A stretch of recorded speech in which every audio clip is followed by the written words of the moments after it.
Hard Rocket Sports Studios and another edition of the weekly video recap. Get ready! Get ready! Get ready!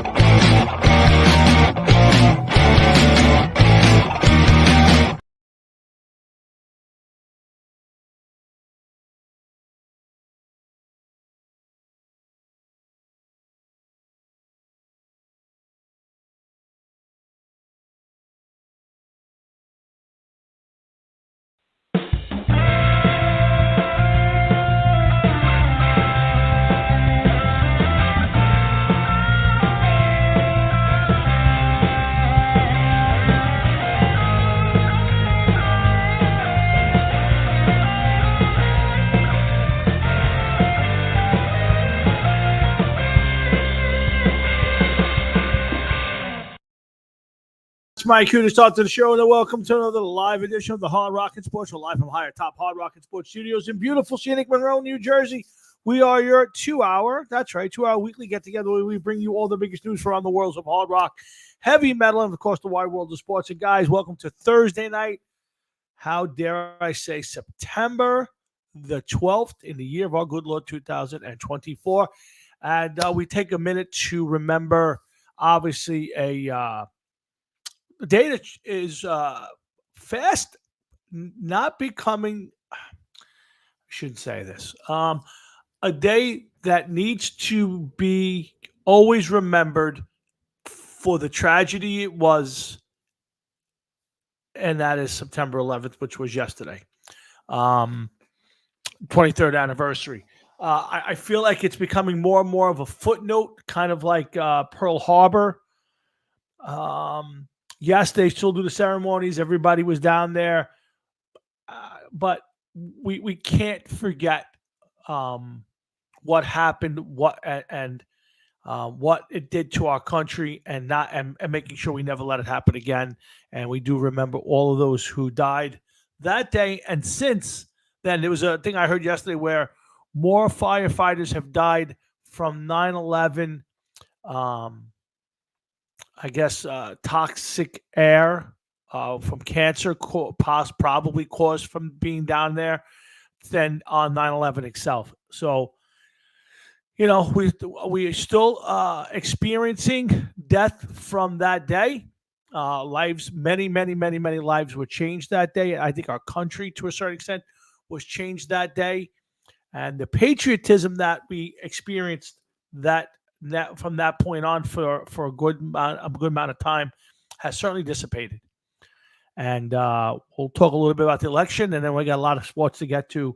But in the meantime, I did want to say that I also want to wish my parents a happy anniversary. I saw my mom yesterday, didn't get a chance to see my dad, but I did see my mom. And yesterday it was also their anniversary, and I love my parents, and I wish them a happy anniversary. To my mom and dad. And again, I hope you guys have had a good week. And I'm glad that you guys are here on a Thursday night with Jeff and I. He'll be here shortly. He's running a little late today. In the meantime, I want to take a few seconds, like I said I'm going to do every week until November 5th, and talk about the election. And I'm going to say it again. I'm going to say it a little till Adam Hines. People, again, I will always be transparent. You know, I am a Trump voter. Okay. I made it very clear in my life. I voted Democrat. I voted Republican. I voted for George H.W. Bush against Bill Clinton. I voted for Bill Clinton in his second term. I voted for Al Gore. I voted against George W. Bush both times. Okay. I voted against Barack Obama twice, and I voted for Donald Trump twice, going to be 3 times. My issue is issues. I don't buy into the flip-flop that is Kamala Harris. Now, if you are walking around today like Taylor Swift or some of these elites, and you're not affected by high grocery prices or high gasoline prices or high crime rates. Good for you. Most of us, go to the grocery store or go buy gas or try to live daily. Your car insurance being up. That is directly caused by the inflation and the high prices that the Biden-Harris administration has caused you. There's no other way to say it. And for Kamala Harris to come on stage during the debate or any other time and say she's the candidate of change, well, she might be right, but she's the reason why we're changing. This isn't Donald Trump, the incumbent, and we're changing his policies. Hey, folks, go back. Every statistical economic measure that you can find out there will tell you that in 2019, before the pandemic, okay, December of 2019, every economic indicator that we had, everybody was making more money then. You were paying less money for everything then. Mortgage rates were down. Gas prices were down. Everything tells you that whether you like or dislike Donald Trump, America was a better place 5 years ago. Now, again, Biden's been president for 4 years. Okay. We had nearly a year of a pandemic before that. Things were turned upside down. But if you go back to 2019, there were no new wars. We were getting out of the war we were currently in Afghanistan. It was already written on a piece of paper. And remind you, folks, it is not Donald Trump's fault, Afghanistan. Every military leader, every foreign leader, all went to Joe Biden and said, please do this the right way. And he didn't care. Now, Joe Biden's not running. But the woman who says she was the last person in the room who agreed with that policy for Afghanistan's withdrawal was Kamala Harris. She stood up there and touted Bidenomics. Now, maybe you say, oh, again, I'll go back to it. Maybe you're not affected by this. But are your children, are your grandchildren affected by this price? Let me ask you a question. Can your kids, your grandchildren, buy a house right now? No, they cannot. Can they buy a car? Can they pay for their groceries? No, they cannot. And Kamala Harris wants to come on stage and tell you she's the agent of change. She's going to give you $50,000 if you start a business. She's going to give you $25,000 to buy a house. Where does that money come from, folks? It comes out of your pocket. And you know what it does?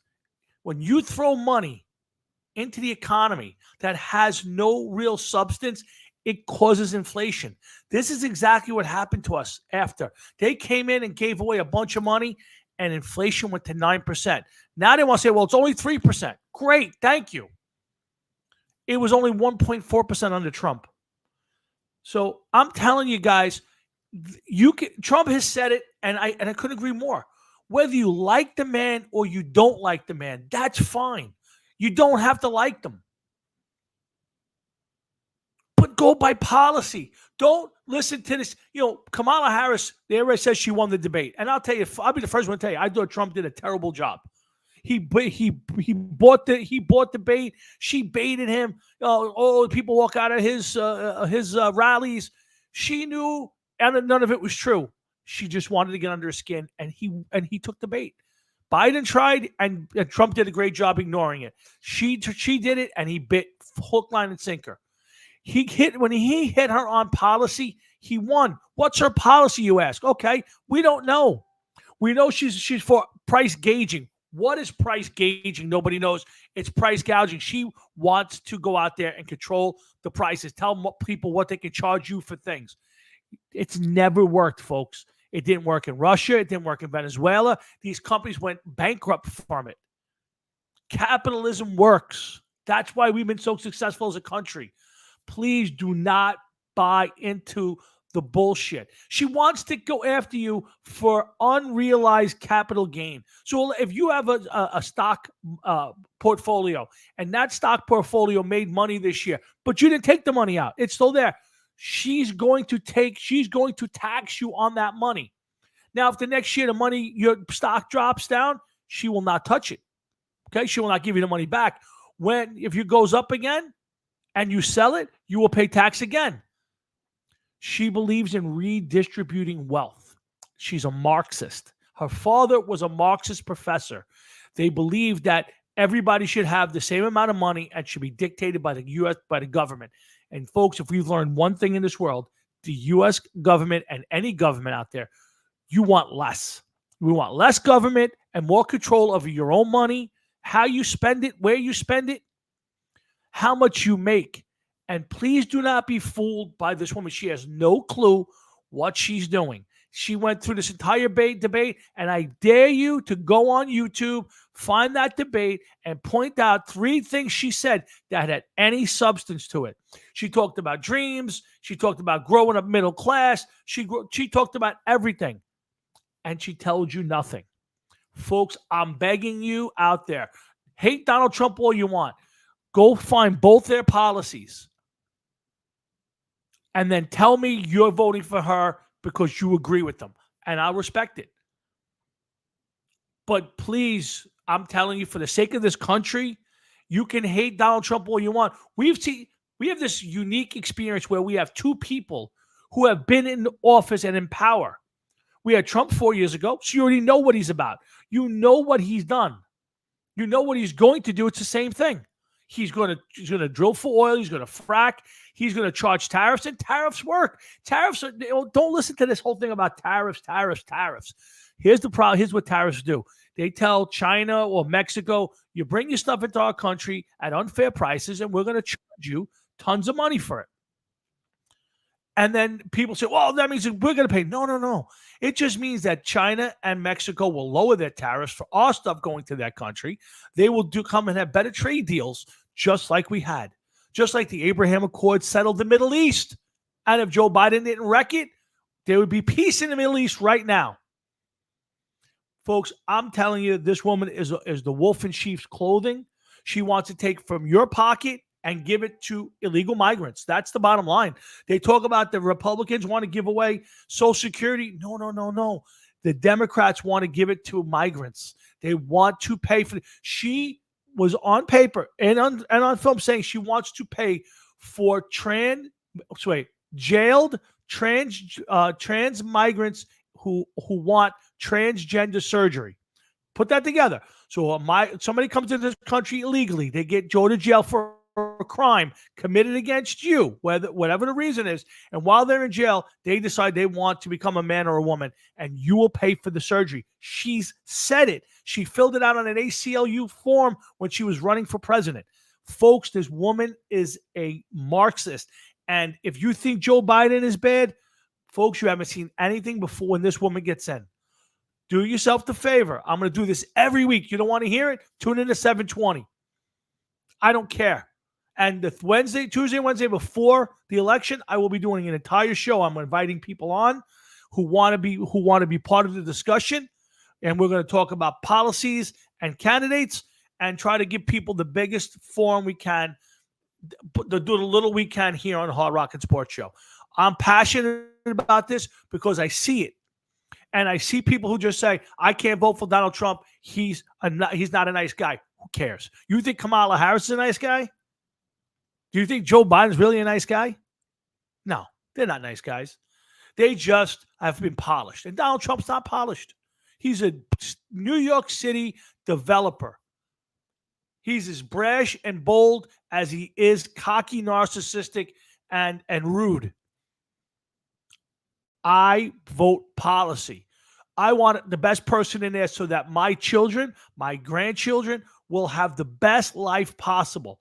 Do you know you go out and try to go buy a house right now and see what you're going to pay? 6%, 7%, 8% for a mortgage? 5 years ago when in the end, before COVID, it was 3%, 3.2. Gas was at some points under $2. The average was probably $2.20. Folks, wake up. Stop voting on personality or who you like. Vote for your future. If you think it's bad now, I'm promising you, a year from now, you're going to go, oh my God, what did I do? This woman's got no clue. Yeah, listen, Adam, you're 100% right. You're 100% right. And I get it. The establishment doesn't want the guy. He's looking to bring Elon Musk in there so Musk can go through the government and cut it down. They don't want him in there. He upsets the apple cart. I'm sorry. That's who he is. He's a narcissistic, rude, I don't know how smart he is, and I don't care. His policies work. It's proven. So get over it. Go into there and go find out why she said 5 years ago that she was for, she did not want to criminalize border crossings. She did not want to continue fracking. All the flip-flops that now she says I want to do. When somebody does that, they just telling us one thing. I just want your vote. And remember, all she keeps saying is, I have not lost my values. Well, we already know what values are. She's a Marxist. She was the most liberal senator voted 5 years ago. And that's past Bernie Sanders. Guys, between her and Tampon Tim, they want to give migrants everything. They're all for letting children have transgender surgeries. Folks, I could care less. If you're 25 years old and you decide you want to cut your schwanz off and move on from it, hey, God bless you. Fold it up, put it on the mantelpiece, and wave goodbye to it. I could care less. But when you tell me you're allowing an 8, 10, 12-year-old kid to decide that he's going to change his entire life and be somebody else, folks, you're out of your effing mind. You're out of your effing mind. So please, we don't let kids vote at that age. We don't let them smoke cigarettes at that age. You can't drink a beer at that age. You're telling me we're going to let children decide that? You're going to tell me that I got to pay for some migrant so he can get $150,000 toward a mortgage like California wants to do? I got to pay reparations for slavery back in the 16, 17, 1800s? This is what this woman stands for, folks. And if you want to vote for her and you agree with that, good for you. Then vote for it. But if you go in there and flip that switch on and you vote against Donald Trump, even though she's going to hurt this country and you and your family, then God bless you and God bless the United States. That's all I can tell you. So if you want to vote for her. But do it for the right reasons. Don't vote against him. Vote for her. That's all I'm asking. So that's my speech for this week. I appreciate everybody listening. Again, the week before, I will be doing an entire show dedicated to this election. I'm going to invite whoever wants to be a part of it. You let me know. Whether you want to pop in for a minute and give your opinion, whether you want to be part of the panel, Democrats, hopefully Republicans, independents, and we'll talk about the issues and the candidates. And if you don't know anything about the election before it gets here, tune in that night, tune in each week, and I'll give you my best updates each week. But folks, do the homework. All right, that's it. Sorry, folks, I had to get that off my chest. Hello, Louie. Hey, Adam Hines. Empires like government bloat. Adam, couldn't agree more. You cannot. You got to trim the government. You want less from the government, and you want to control what you do and how you do it. All right, folks, we're here, Hard Rocket Sports, Thursday night, September the 12th, and we're ready to kick off the show. We got a lot of talk, a lot of football talk coming at you. Got some John Bon Jovi. We got a bunch of things rolling out here, and there's only no other way to start this Hard Rocket Sports show than by bringing on my pal and the sexiest man his side of the screen. My man, Mr. Jeff Towinski. Hey, Hefe, what's up, Hefe? What's up, man? How are you, pal? All righty. What's a good word, my man? How was your week? Long, but it's finally over. Yes, it is. Yes, it is. It is this is your Friday. So you're kicking in, and yeah, it's been an interesting week, Jeff. I have to tell you. Just interesting. I don't know how much to even go about. There's like so much going on in my life. Work slow, which is never a good thing, but it's not not killing us right now. My hey Jeff, my daughter-in-law is due any day now with the baby, so that's always a good thing. That's nice. And, yeah, it's all good. And we got the show. We got a lot of football to talk about. Obviously, we can go either direction with both New York teams. I mean, I would say equally bad losses. Probably different outlooks from them, but nonetheless, bad outlooks. We'll get to both. I want to get my dad on, and then we'll get to the Giants and the Jets. We'll talk about the NFL. We got games tonight. Buffalo and Miami should be a good game. And we got a lot to talk about, Jeff. So let's kick it off by getting my dad on. What do you say? Go for it, man. What's up, Pop? What's up, guys? How you doing? Hello, Jeff. Hey, Tommy. What's up, Pop? I, What's going on? I watched the Giants. They're pathetic. They're not going anywhere with him as quarterback. I'm sorry. I mean, Again, you listen. You're not in the minority on that opinion. There's a lot of people who feel the same way. I'm sure Jeff will be happy to chime in on that part and say the same. I laugh only because of the way you said Told it. you. I got to be honest with you, man. I know I've been saying that they needed to get rid of him and cut ties with him. But how much of it is the overall team? Is the offensive line is still in flux over there? And is Dable the coach? You know, just because you luck out and make the playoffs one year, but, you know, is he really worth the effort, Dable? It's a good question. I got to be honest. I mean, listen, if this doesn't turn around, if it's this bad all year, which I don't buy, but okay, let's say it is. You know, will the Giants fire him at the end of this year? I would say the answer is no. I would think they'll get another year to turn this around. But I would tell you, if this is as bad all year, if they wind up the number one pick, boy oh boy, I'm not sure. I'm not sure they could survive that. Make a change. if you do this, if you fire the coach, that means you're getting rid of the general manager. Sure. Yeah. We can't do one without the You're other. not going to do one without the other. Yeah. And the quarterback to me is like the seed of a plant. And if you put a good seed in, everything grows off him.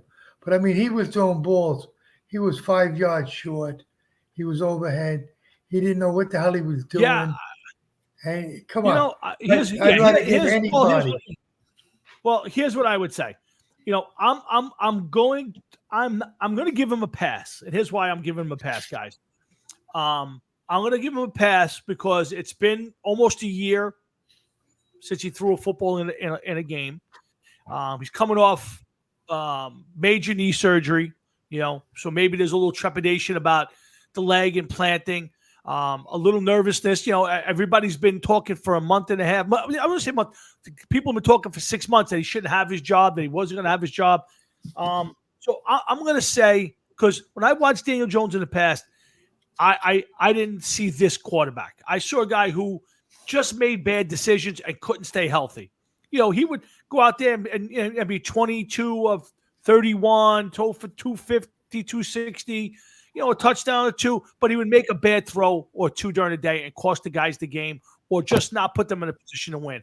What I saw Sunday, Jeff, was a completely different quarterback, a guy who looked like he could never play in this league. And that's not the Daniel Jones that I think is in there.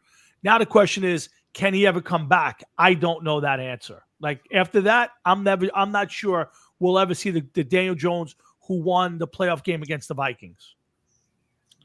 You know, that's a lot left to be said about that because, you know, they thought that he might have been an answer for them and they gave him the contract. And I was never a fan of him, to be honest with you, but I do feel bad for him, man. I think that they're trying to get it together, but you know, it all starts with that offensive line. If that offensive line isn't fixed, you can have just about anybody back there. They're not going to be able to do it. And I think that's a big problem for him. I really do. I don't think he's the greatest quarterback in the world. I don't think he's ever going to take that team and put it on his back and carry it for a couple games. I just don't see it. And a lot of great quarterbacks are able to make people around them better. But I think that the talent he has around them is so subpar that I don't think he can make anybody better because there's so many there's way too many questions. He might be the right quarterback, but at the wrong time. I don't think he's much of a quarterback. Again, I know that I disagree, but I can't argue it because what you saw the other day was a guy who looked like he could never play in this league, and I can't argue it. But again, if you go back and you watch his games, he was, again, to Jeff's point, never the great quarterback, but did enough. And I thought that he did carry the team when they went to the playoffs. He was a big reason why they did. And yes, and same thing. I didn't think he had a great team, but I thought he did enough, and they did enough, obviously, to win enough games to make the playoffs and then beat the number 1 seed in the playoffs on the road, and play a great game. Now, yeah, the next week they go out there and get stuffed by the Eagles, and there's a definite problem in the talent level of the Giants. But again, what the quarterback I saw last Sunday is not the guy I've watched play for 5 years. He looked like he never played in an NFL game again before. So, like I said, He looked scared. I'd be honest with you. I don't disagree. He looked scared, especially when he was trying to run the ball. He looked like he was afraid to run into that hole and get hit. He was looking for again, a tunnel. you got to remember he's coming off. He lost 3 games in the beginning of the year with a neck problem, which again is not a lingering thing. He had a stinger or whatever it was, and then he went out with a knee injury week 6 or week 9 of the season and hasn't played since. So you go out there, you get the major surgery, and then you're going out there against a bunch of these 250-pound monsters who are chasing you down, trying to kill you. And to Jeff's point, we don't know how good the offensive line is, and he was under a lot of pressure Sunday. And yeah, I think all of that played into it. And if he can't get out of it, he won't be playing quarterback much longer for the New York Giants. I can tell you, I don't think he could survive more than he could survive a loss. He can't survive another looking like that. If he goes out there and plays well and they lose, he keeps his job. But if he looks like that at halftime next Sunday, I would tell you, I would be shocked to see a quarterback change. You think they'd yank him that quick, Tom? A game and a half? Well, I don't necessarily know, Jeff, if they yank him for good, but I think if, let's say, you're halftime Sunday and you're down 17-3, and let's say he's completed 6 of 18 passes, yeah, I think the second half somebody else is going to play. Now, will he get to start the following week? Maybe. I think it's too early to take the job away from him. But if you're in that game, you have to try to win it. And if he's not doing it, you got to go win that game. And then you see, if Drew Lock goes out there or Tommy DeVito and they win the game and they look like a quarterback, yeah, he may lose his job from it. And you know what? This is the NFL. Coaches get fired after 2 or 3 years. We've seen coaches get fired after a year. We've seen number 1 draft picks cut after a year. If you can't cut it, you're not going to play, and you got to win. This is not his second year. This is his 6th year. So if you're not producing now, it's one thing again, make physical mistakes, throw the ball, guy makes a great play, picks you up. It's another thing to, like my dad said, throw balls that were coming up 2 or 3 yards short. You're inaccurate and making bad decisions. Those are things at this point should be long gone. For Daniel Jones, coming off a lot of injuries, man, neck injury, knee injury, and Mr. Fleury, you made mention that he looked like he was scared. I would be scared too. Maybe he knows how bad that line is. Maybe he knows he's going to get clobbered if he runs too far from the pocket. You know what I mean? Like he just knows it's coming. Maybe his leg doesn't feel good. No, I agree with you. I'm not saying I don't think outwardly he's like that, but I can understand it. And I'm not saying I wouldn't be afraid too. But you're not going to go anywhere in football, especially football, and play scared that you're going to get hurt. That's just not going to happen. Listen, you got to let if you're Daniel Jones. Yeah, see, to me, Jeff, if you're Daniel Jones, I get the point. You might be scared you're going to get hurt. To me, you're a football player. You got to go out there and you got to let it all out. It's not like he's doesn't have some money in the bank. If your career ended tomorrow, your family's set for life. But if you play scared, you're not going to have a career anyway. So you might as well go out there. Now he'll get it. Daniel Jones will get another shot. There are enough teams out there that need quarterbacks. If the Giants were to cut him, he will have a job and he will have a chance to start somewhere else. And maybe that's the right thing. Maybe he needs a change of scenery. But to me right now, based on the Giants, yeah, if he's not playing well at halftime Sunday, I would look for them to put somebody else in and try to jumpstart things for sure. Yeah, it's a shame because just breaking into the NFL is hard enough as it is. Yeah. And I know for years I break your balls all the time about it, and it's great. It's fun, and, to do every single day, every Absolutely. single day. I love it. But we have to get both sides of the coin here, and it don't look very bright and sunny for this guy at all, really. No, not at all. I don't think they're going to go anywhere. I think if they win 4 or 5 games, with what they got right now, they're going to be very lucky. Because even the garbage teams look like they could beat them. I'd be very shocked, Tommy. Listen, it's 1 week. I would not even come out of this game if they won this game. I will not use this as any sort of a gauge because the Redskins are a terrible team. They have a terrible secondary. We got a rookie quarterback. They're putting this whole thing together. This is not a good team. They didn't look like a good team last week, and they're not going to look like one this week. And if they do, the Giants are really in trouble. So even if they win this game, I'm not coming out of going, okay, we're fine. But you got to win this game, and you got to come out there looking like you've played football before. And listen, they didn't even get close to Sam Darnold. They made Sam Darnold look like he's Joe Montana. The guy was at one point, I think, 13 or 15 for 15. I saw him. He was 11 straight completions. Yeah, and he never was touched.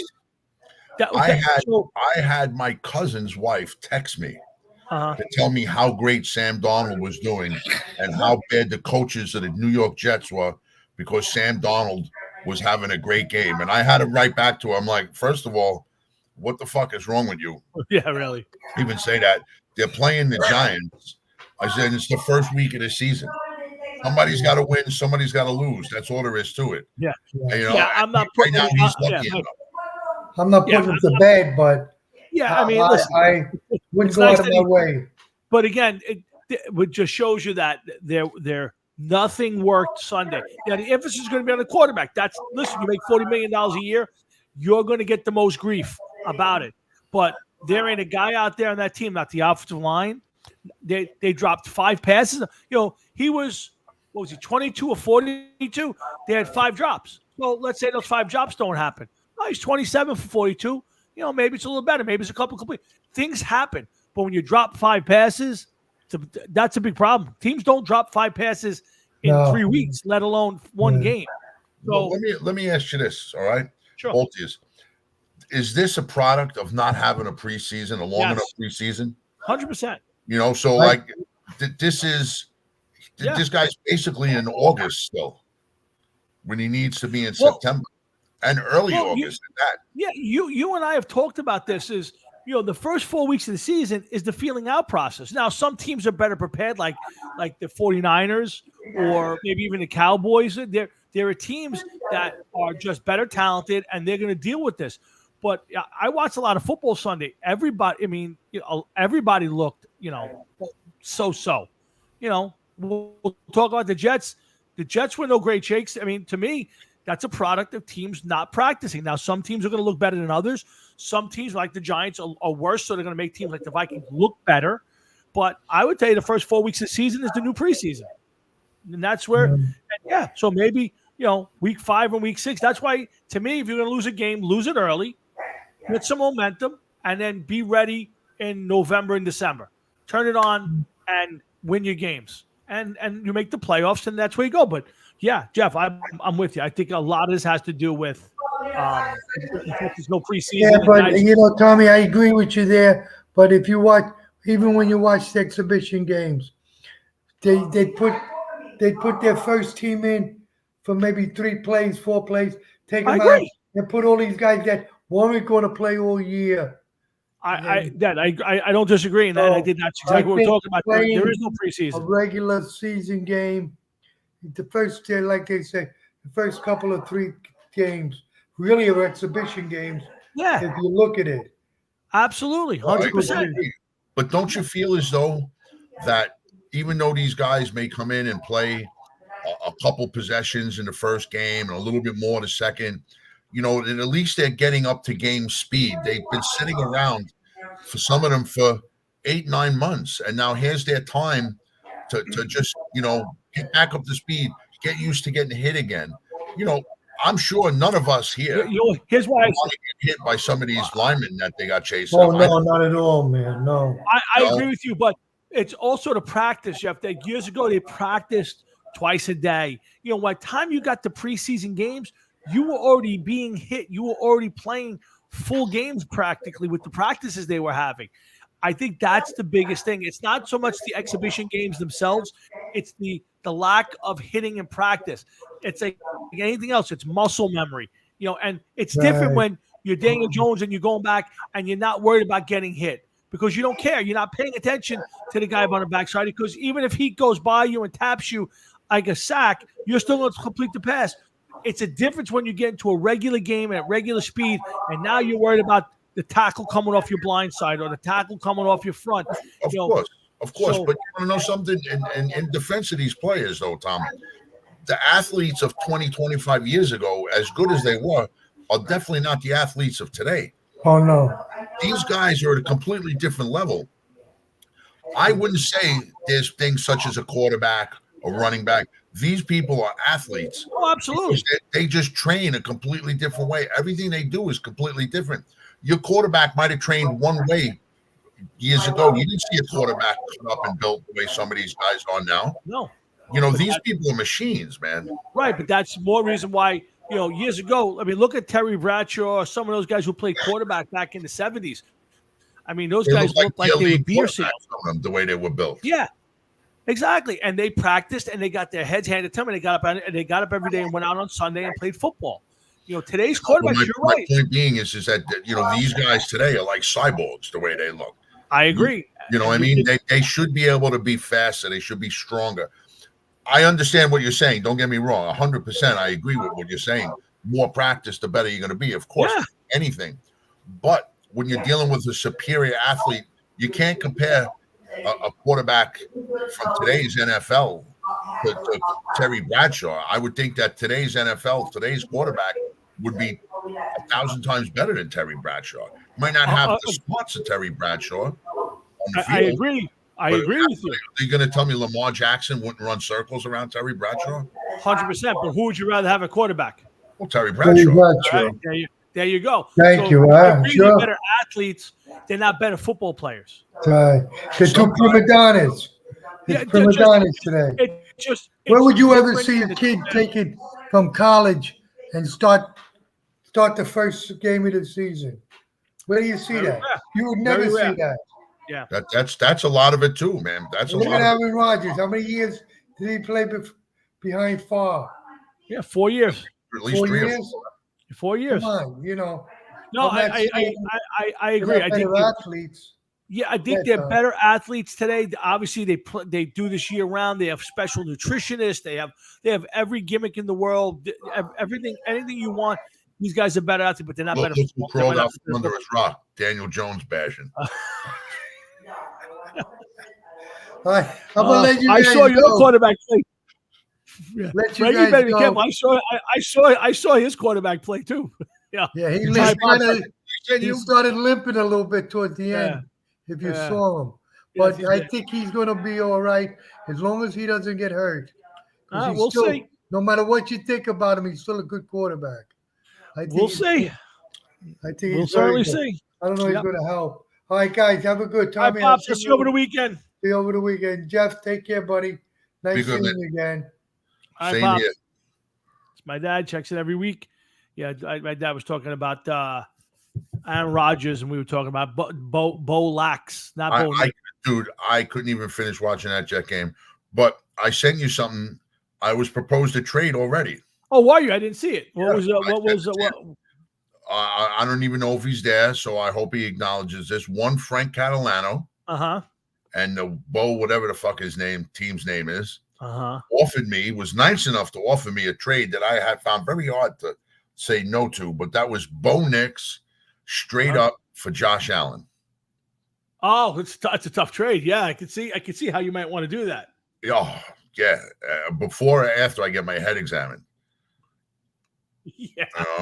But you notice already, he's loving Bo Nix, yet he's immediately trying to trade him. It's just, you got to love Frankie's. I would love to think the trade was offered tongue in cheek, which I immediately vetoed.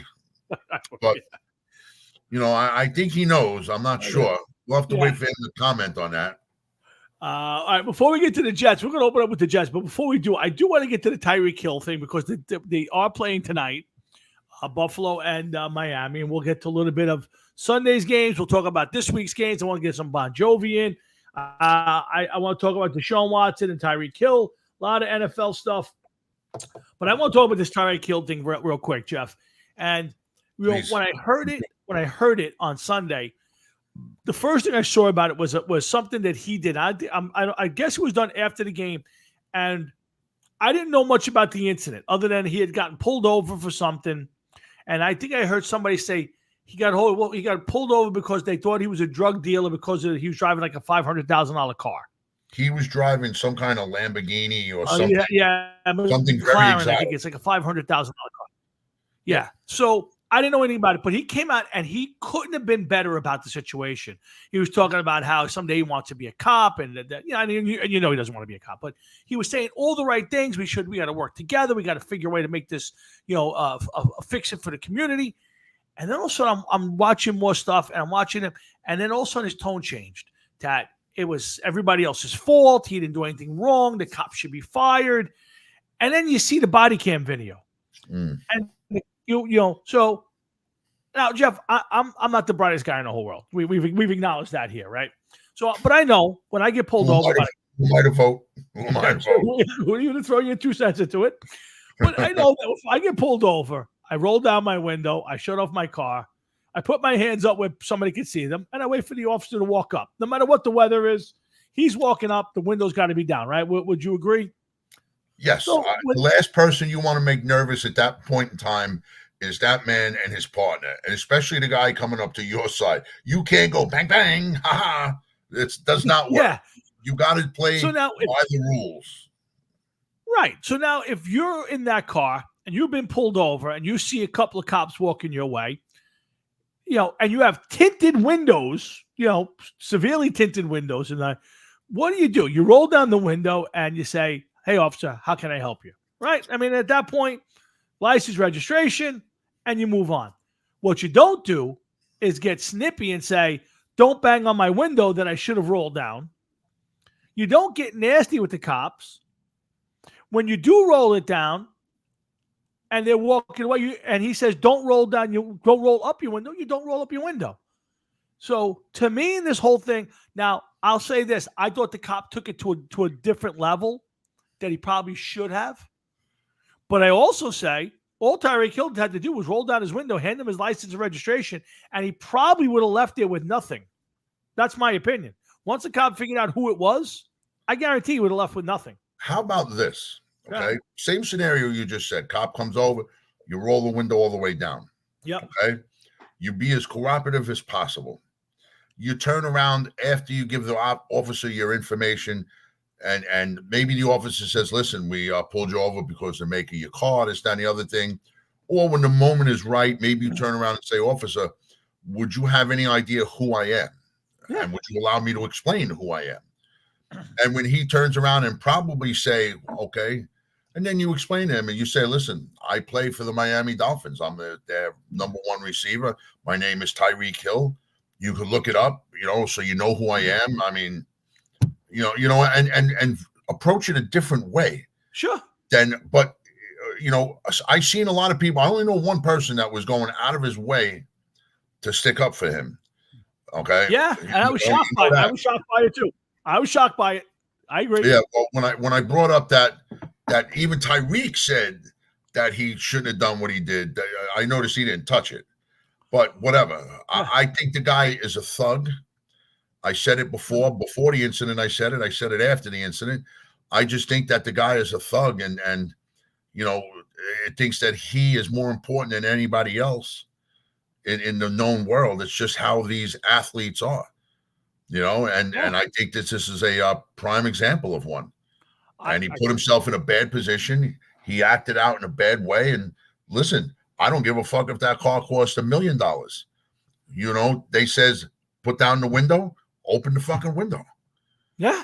Yeah. They don't know what you got in the car. They think you already think you're a drug dealer. They may think you got a machine gun or something. What's up, Michael?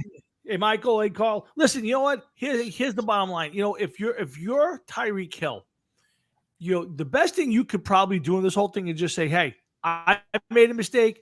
Maybe the cop was a little off and he made a mistake. Let's all move on. I got to do a better job next time. But even when he was saying, I made a mistake, he's saying the officer should be fired. That officer should not be fired. And I got to tell you the truth, know who's even worse is his woke piece of shit coach. I feel terrible. I've never experienced anything like that. I don't know what it's like to go through that. What? You're not a moron? When the cops roll up to your car, you leave the windows up and tell them to basically go F themselves? Yeah, you're not that dumb, are you? The Dolphins themselves, they're trying to play, oh, well, we got a back car. No, your guy was wrong. He was 100% wrong. Had he followed the rules, there was no issue. And then his teammates pulling over and walking up on the scene and trying to get involved, they're all lucky they didn't get shot, and I would have shot them. Don't get involved. Well, listen, the cops today have a completely different job and different outlook on their Absolutely. job. They're worrying about everything that they do is being recorded on it, especially when certain demographics are involved. Okay, that there's just as many fucking videos on you as there is on him. Okay. Yeah. So thank God for body cam footage. That's one thing. Oh, absolutely. Can anybody be right in this situation other than Tyreek Hill should have just turned around and said, listen, was I nervous? Yes. Did I do anything to make myself nervous? No, but I seen a situation happening where I felt uncomfortable. At the time it happened, I got nervous. I acted irrationally. Too many times I've seen situations like this go bad. I hope to never be in this situation again. The cops really didn't do anything to bait me into it. I was upset. I was nervous. And I bet you a lot of people would be like, I can see that. Yeah. I can understand that. And they probably would have been, if he said the right thing, nobody would be talking about this at this point in time. I agree. And they would have turned around and said, okay, I can understand. You're driving a car that looked like a rocket, man. Yeah. Well, okay. But the cops, not for nothing. Did they pull him right out of the stadium? No. So what happened was he was driving to the stadium. These are cops who I believe, by the stadium, traffic control. He was supposedly driving recklessly. They estimated. So now here's how he would have got out of the ticket. He was estimated, because they didn't have radar, that he was driving 60 miles an hour in a 40-mile-an-hour zone. So to me, if he would have pulled up, rolled his window down, showed his thing and said, hey, guys, sorry, I'm running a little late. They would have said, hey, dude, go ahead, slow it down, take care, have a good day, good luck today. But he didn't. He took this to the moron level. That's the problem. So he wasn't at the stadium. Now, if it wasn't for the Dolphins and their security people, who were probably all of ex-Miami cops, they kept them from being arrested because they were going to be arrested for not following orders. And the cops kept saying, just, follow the orders. And he couldn't and he wouldn't. And at that point, he was yelling, I just had knee surgery, be careful. And meanwhile, 10 minutes later, I saw 10 minutes later, he's running for an 80-yard touchdown. Don't tell me you got your knee surgery and you were nervous about your knee. Please, dear God in heaven, stop. That's that. Listen, I don't want to say too many things. Can't believe you turned it. And he comes from right field with this shit too, Yeah. There's just too much to say that, could things could go wrong in an instant. We all know that. Yes, and especially in today's day, you don't want anybody getting nervous in that situation. The cop, the guy that got pulled over, that's how things bad happen. Yeah. If they weren't getting totally stupid with you, so they knocked on the window of your car. So what? The car may be worth $500,000. How much do you have it fucking insured for? Yeah. So if something happens to the car, you're going to get paid. Well, think about what you just said, Jeff. So his whole thing was, you knocked on my window too hard. Well, guess what? If the window was rolled down like it was supposed to, the cop's not knocking on it. Exactly. So if you followed the rules, and everybody knows, cop rolls up, especially got tinted windows, roll it down, ask him what the problem was. He would probably give him his license, registration. They would have figured out who the guy was, and he would have been on his way, except he went to the moron level. So to me, I hope and pray that this cop, who's been a cop for 27 years, does not lose his job. Maybe he should get a little boot in the ass a little bit. Maybe. I'm not disagreeing with that. Maybe overdid it a little bit. But again, how how should he have handled it? When the guy's refusing to roll down his window and keep it down, and you're the cop, how should he have handled it? Should he have let him just do whatever he wanted to do? That's the question. Somebody has to take control of the situation. Right. You So know, they and said, the cop did it. It's not like he took out his nightstick and broke the window. It's not like he was waving his gun around and slamming it on the window. Okay. If they knocked on the window, so what? You knocked on the window. You didn't break it. nope. And then when things got crazy, they said, please get out of the car. He didn't. So they took him out of the car. Dude, again, I told my kids a million times, like I tell anybody, you're not going to win in that situation. No. At some point, they will bring enough people to make sure that you do exactly what they want. So just do what the cop asks you to do. That's all you can do. If you follow the rules, then you should be fine. You may get a ticket. You may get arrested. But at the end of the day, you're going to live to move on.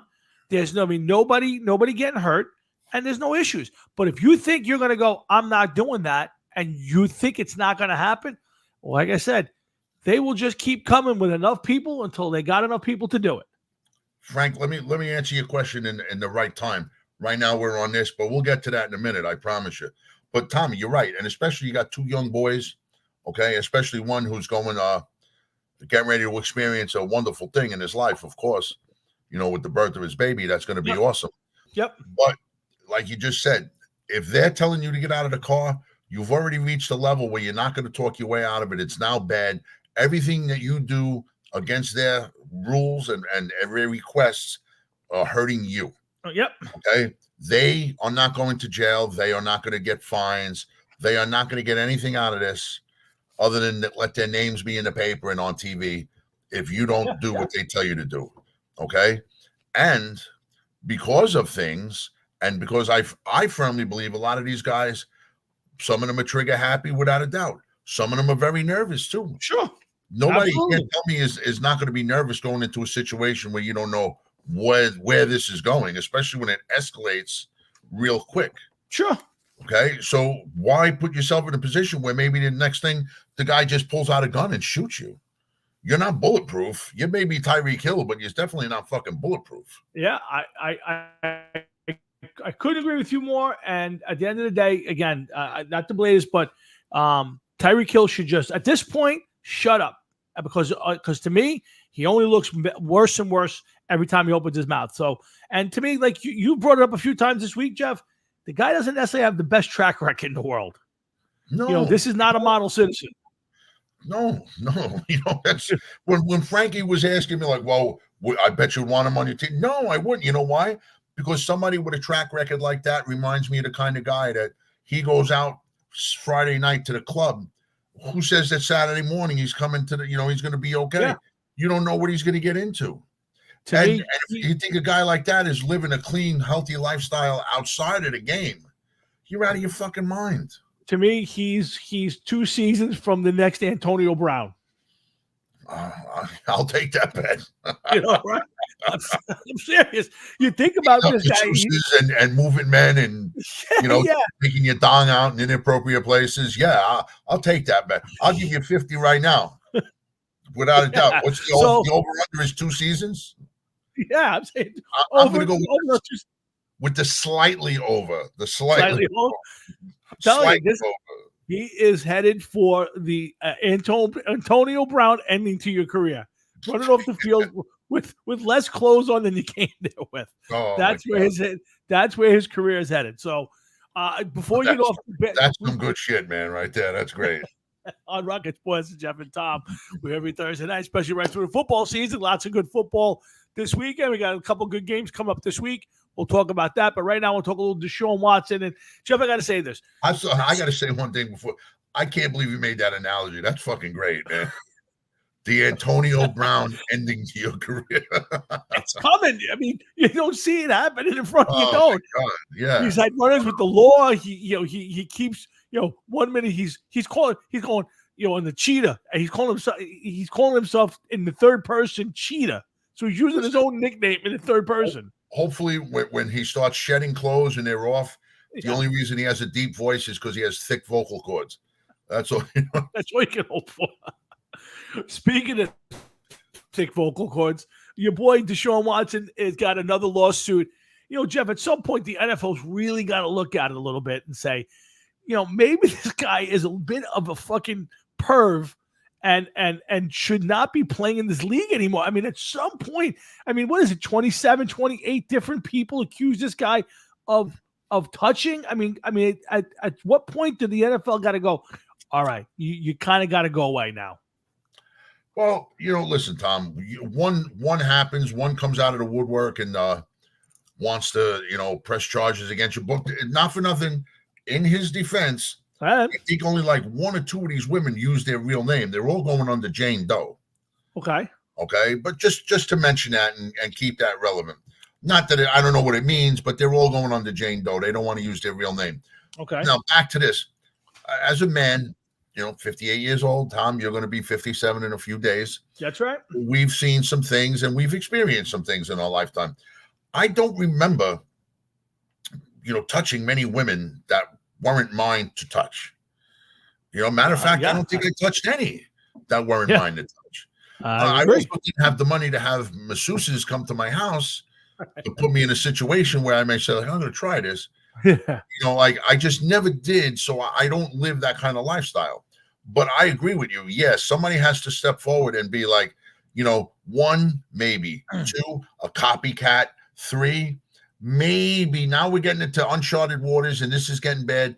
After that, this can't be coincidence. Yeah. You know what I mean? Something is 27, coming up 20.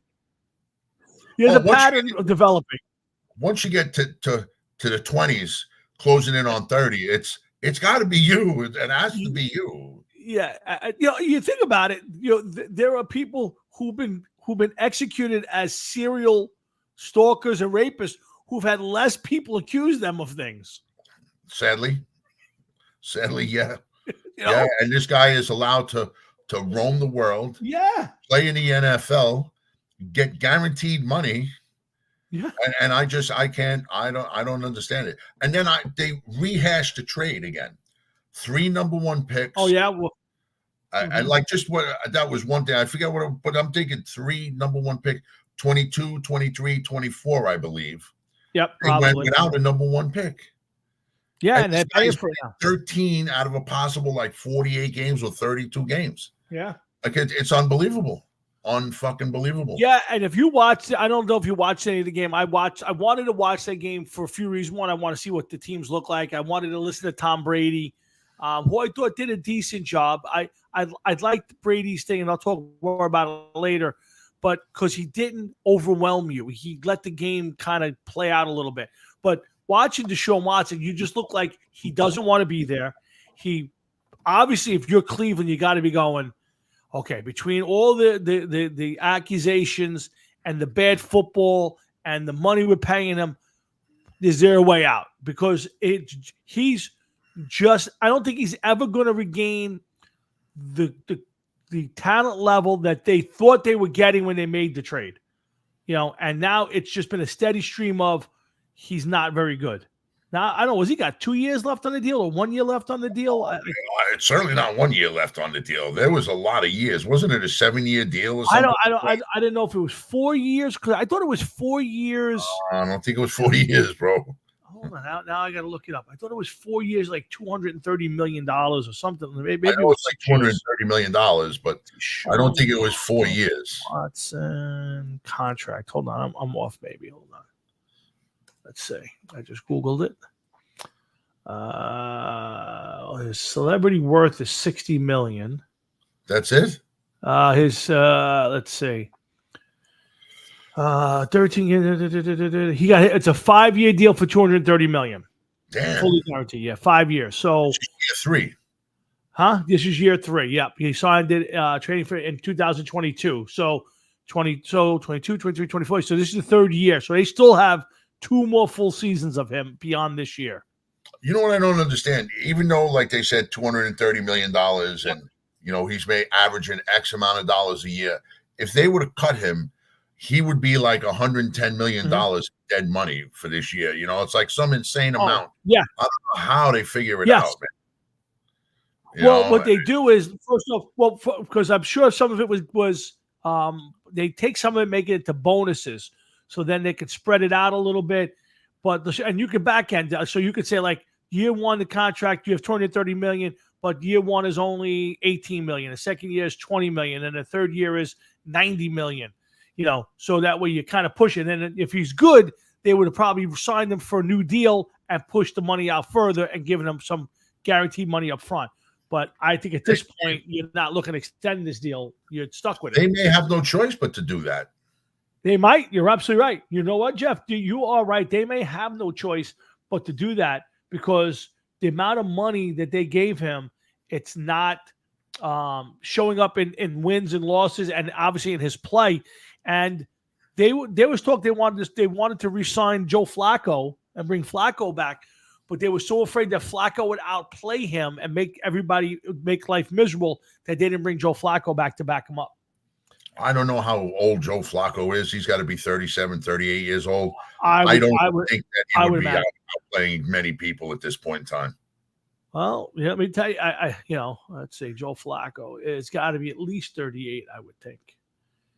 39 years old this year. So, I can't see him outplaying. By the end of the season, he'll be 40 years old.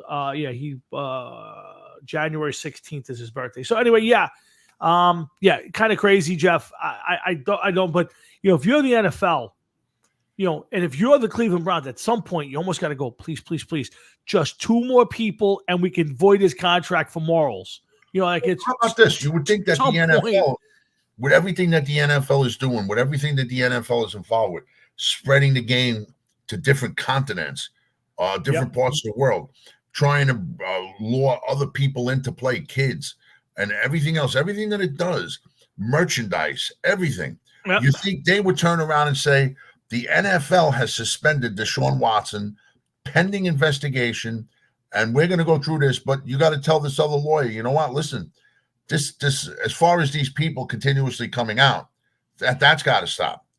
Unless these people are real and everybody's willing to go the distance, we can't acknowledge these people that keep coming out. Well, this happened years ago, and I feel uncomfortable now. Stuff like that. You have to turn around and say, like, how much of that is actually real. Sure. Yeah. Because now we have to look at the whole thing. Get an independent investigator or something. However long it takes, and tell this guy, like, listen, over 20 people are saying this about you. Your career is in serious jeopardy and it's on hold.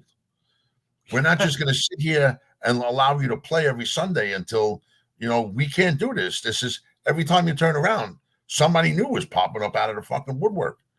And you got popping up out of nowhere. It's not good. Yeah, if you're Cleveland, you're praying for please, please, please, please, please, please, please, please, please. Of course. Yeah, because you want out of that contract in the worst way. But hey, it's they signed it. Yeah, because they thought they were getting something good out of it. How about this? Oh, of course. If this is your thing, and you need this to get off, you can't tell me that you can't find a chick someplace that's, even if you had to pay her $1 million, be like, listen, I need you to come over a few times. We're going to role play. You know what I mean? There has to be somebody that'll take your money to do what you want to do. I agree. I agree. Again, there's got to be some sort of, listen, and again, I don't know how many of the 27, 28, 29 people are legit, but there's got to be something in his mind where paying for it isn't as much fun as taking it. You know what I mean? Has to be. Otherwise, it doesn't make any sense to me. But I'm not even going to try to get inside the mind of a maniac like that, who really is a serial predator. I mean, no matter how you look at it, it's hard to disagree with that, man. Like I said, something happens once, maybe. Something happens a second time, all right, a copycat case. Something happens a third time, now you got to seriously give it to some consideration. Yeah. And if all of the stories seem to line up and meet up one way or another, and there's different lawyers involved, maybe this guy is an ambulance chaser of some kind, and he's just looking, for this guy to say, listen, with $75 million, like, make it go away. Could just please leave. Yeah. Pay these people as they come, whatever it is. But, it just the latest one, I think, said she has video or something kind. Yeah, I didn't even read the whole article. I just saw it and it said, listen, at some point, the NFL or somebody's got to step up and say, dude, one more and you're done. I mean, at some point, it's got to go away. I mean, now to be fair, this happened in 2020 and they're just popping up today. After a while, you got to go, all right, listen, either it happened or it didn't happen. 4 years went by before you decided you want to pop up. It's a little much, but you have to, that's why in these situations, in cases like this, there should be a statute of limitations. It's not something that should be allowed to linger. And if you were the victim, don't you want to get justice? Yes. Why wouldn't you get justice in 2020 instead of today? But yeah, and not for nothing. I mean, come on, listen. In some of these things, some of the stories just don't add up at all whatsoever. No, you see something disappear, or then all of a sudden the player, like, $25 million he gave, and we're going to seal this now for the next 15 years or something, or we're never going to talk about this again. But even that ain't good either. Nope. Again, Hard Rock Sports. That's Jeff and Tom. We're here every Thursday night, 7 to 9 or so, and we're looking forward to doing this all the way through the football season. We're in week 2 of the season. Starts tonight. Buffalo at Miami. Should be a good football game. I get off the air tonight. I will sit on the couch and watch this game. Let's talk a little bit about this past week's game, Jeff. We talked a lot about the Giants, right? So let's go to the Jets a little bit. I do have what do you call it? A couple dogs in this fight. So this is a big game for me, by the way, tonight. Just so okay, you know. Yep, okay. Listen. I was going to update. I'll talk about it a little bit now. So we had week 1 of the fantasy league, 12 teams. Well, a lot of people because of that. I have both quarterbacks. Oh, really? Oh, yeah. That's right. Yeah. Well, Josh Allen had a pretty decent game. I am keeping an eye, of course, on what Tua does, and if I have to make the switch, I don't want this to linger on too long. And now they're playing each other, and I'm like, fuck, not good, No, it's a tough one when you have both your quarterbacks are playing against each other. But yeah, it could be worse. But you had a nice showing. It wasn't great. We all, you, me, and the Catman are the bottom 3 in the league, but it's only week 1. Yeah, of course, there we are. And of course, my daughter Bianca is number 1. Bee's knees scored 179 points last week. Oh my God. Yes, she had a great opening day. She's at first, and of course behind with Carl and Mike Passamante, John Marhefka. That's Dominic, Tony, Iggy Mo, Frankie, Matt, and then Jeff, myself, and the Catman. So we'll update it every week. Frank is in last place. Catman is in last place. Yep, he's 4 points behind me. I can live with that. You live with that. So could you take over for a few seconds? I got to run to the bathroom. Sure, do what you got to do. Again, Hard Rockets. I did want to mention the passing of this week, a big one. A lot of James Earl Jones, one of the great actors of our time, and probably the greatest voice of all time. Played one of the greatest characters of all time, probably the best villain of all time in Darth Vader. Also, plenty of great movie roles. Field of Dreams, Coming to America, so many great places to see James Earl Jones, and then here is obviously you hear him in tons of commercials, and of course the passing of Ed Kranepool, one of the original Mets, a Met who came right out of high school and went right to the Mets at 17 or 18 years old, and had a so-so career. Was on the 69 team, wasn't necessarily a great baseball player, was a good baseball player. I say, and I told this to my buddy Rob at work, he's the kind of guy who, if you're the Mets or the Yankees even, or any team, that's the kind of guy you want to retire his uniform number. And I mean that by that was the guy played 18 years for the same team. He won a championship, went to another World Series, but he was a Met through and through. He was the kind of guy who was proud of his days as a Met, who represented the team and the game in the right way. I'm not saying you want to build a statue to Ed Kranepool, but Ed Kranepool represents what's all good about the New York Mets. And I mean that. Again, not the greatest stats in the whole world. Didn't shatter records, one-time All-Star, but a New York guy who went to the Mets right out of high school, probably got rushed into it a little bit because they were terrible. They were looking for gimmicks at that point, but had a solid career and hung around for 18 years in the same organization, and then retired and became a fixture around the Mets. And, again, not going to look up his stats and go, my God, the guy, he had 400 homers, he batted 350. None of that. But to me, the Mets should honor Ed Kranepool. Whether you put up a plaque in center field, wherever they put their stuff, I'd be honest with you, I really, really, really would retire his number.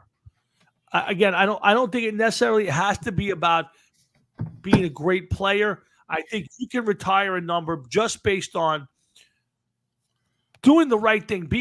Here's a guy who was 18 years a Met, hung around the last 5 years, and just became a really good pinch hitter and a solid guy and a solid teammate and a guy who represented his team, his city, and the game of baseball the right way. So I hope the Mets do the right thing and they do something classy for Ed Kranepool. So just thought I'd get that in there while Jeff was out of the room. Yeah, it's a shame. We're losing so many people so quickly, it seems, man. Yeah, well, you're gonna be putting together your list in a few months.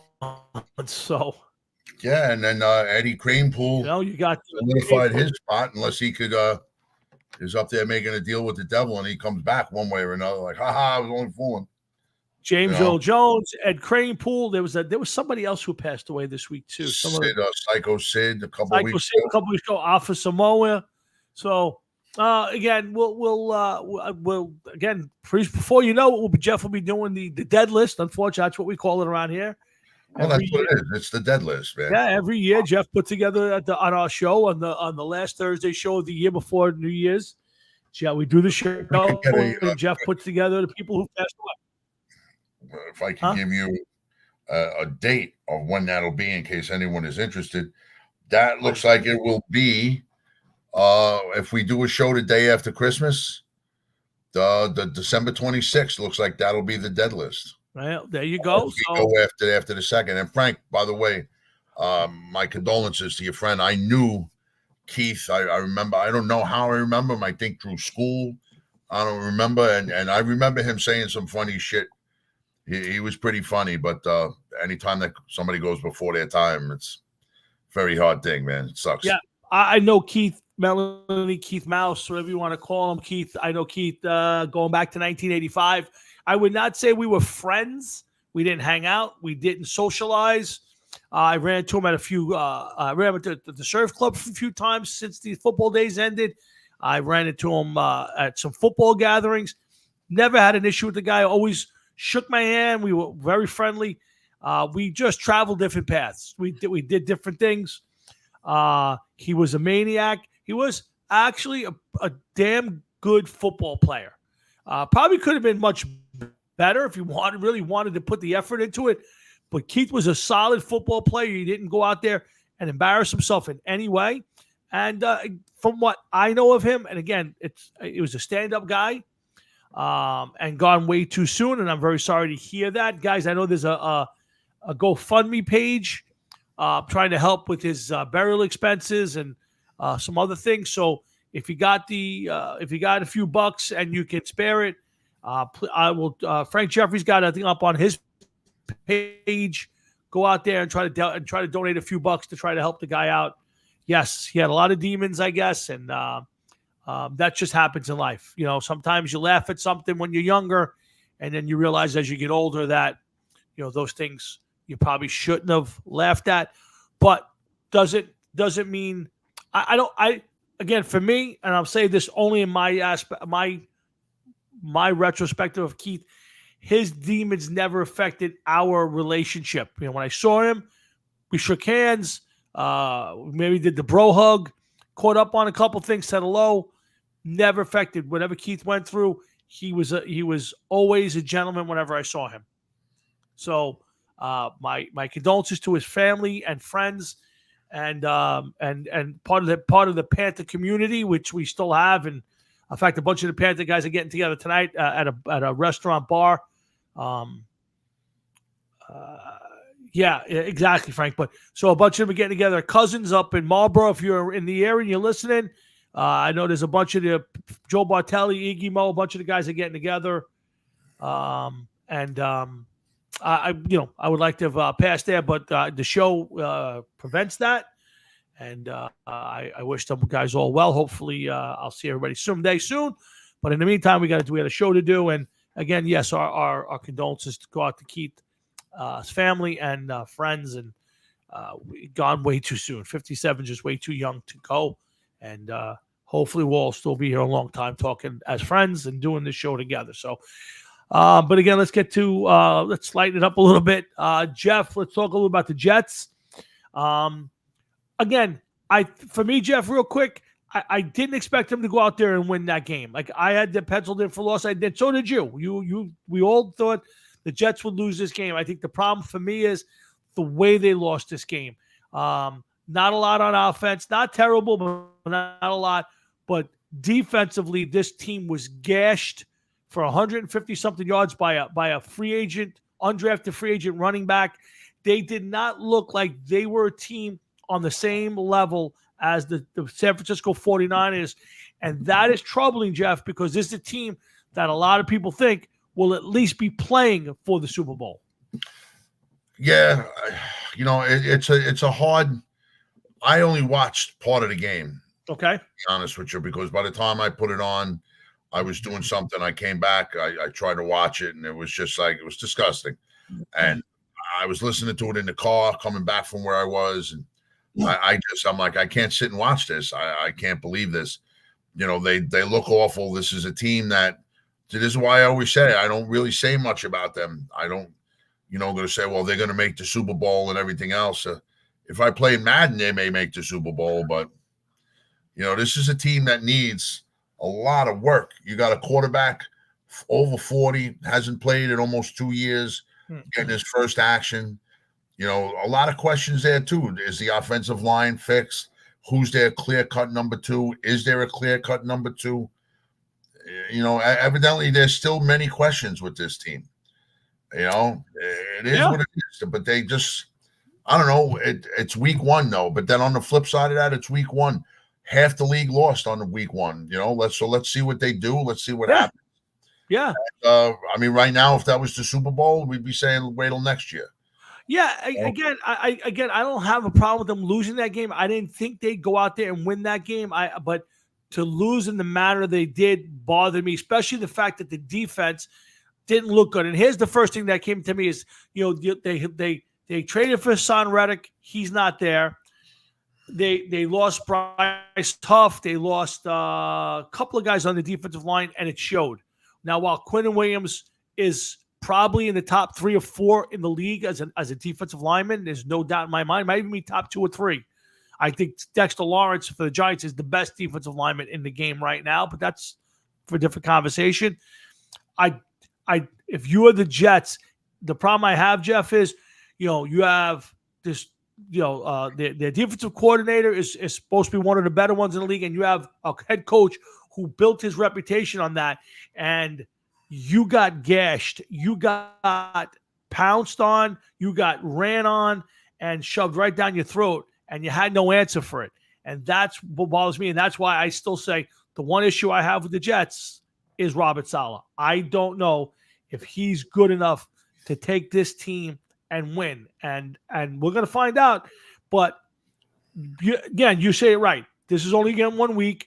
You got Tennessee this week, and you got to go out there on the road, and you got to win this game, and you have to play, especially the defense. You have to play better. Of course, you got to use this game as a wake-up call. Without a doubt, it's a short week, so you don't have time to sit back and dwell on what happened. Just get out there, get yourself straight. Go out there and play hard and do what you got to do.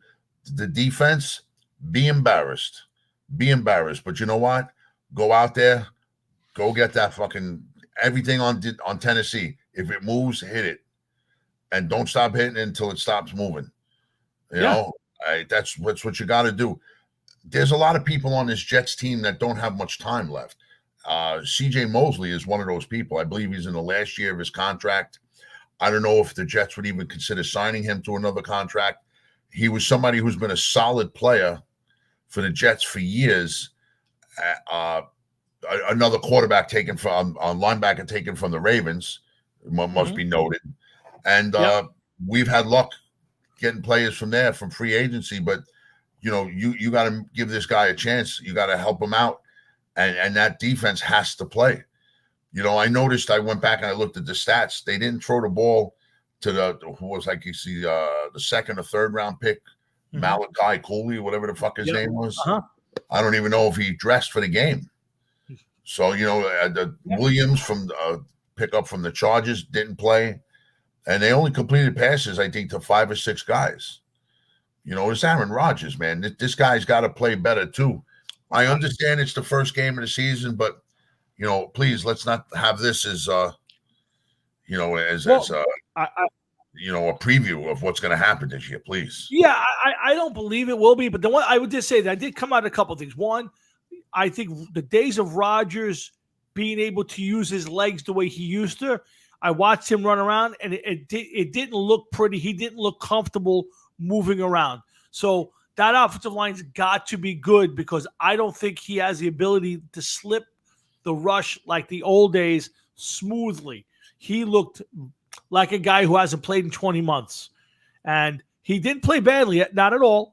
He threw there was a couple of throws, and I was like, I don't know. And then he threw a couple of back shoulder throws to Garrett Wilson and Lazard that were beautiful passes. The touchdown to Lazard was a beautiful pass.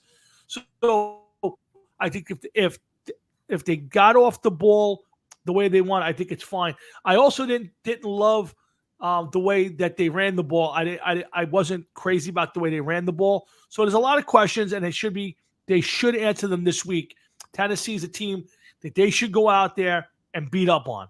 If they don't beat up on Tennessee, then I'd say you have to start with getting a little worried, Jeff. Yeah, of course. I mean, I got to say something. I think one thing that's overlooked, and it hasn't been brought up, is the Allen Lazard factor.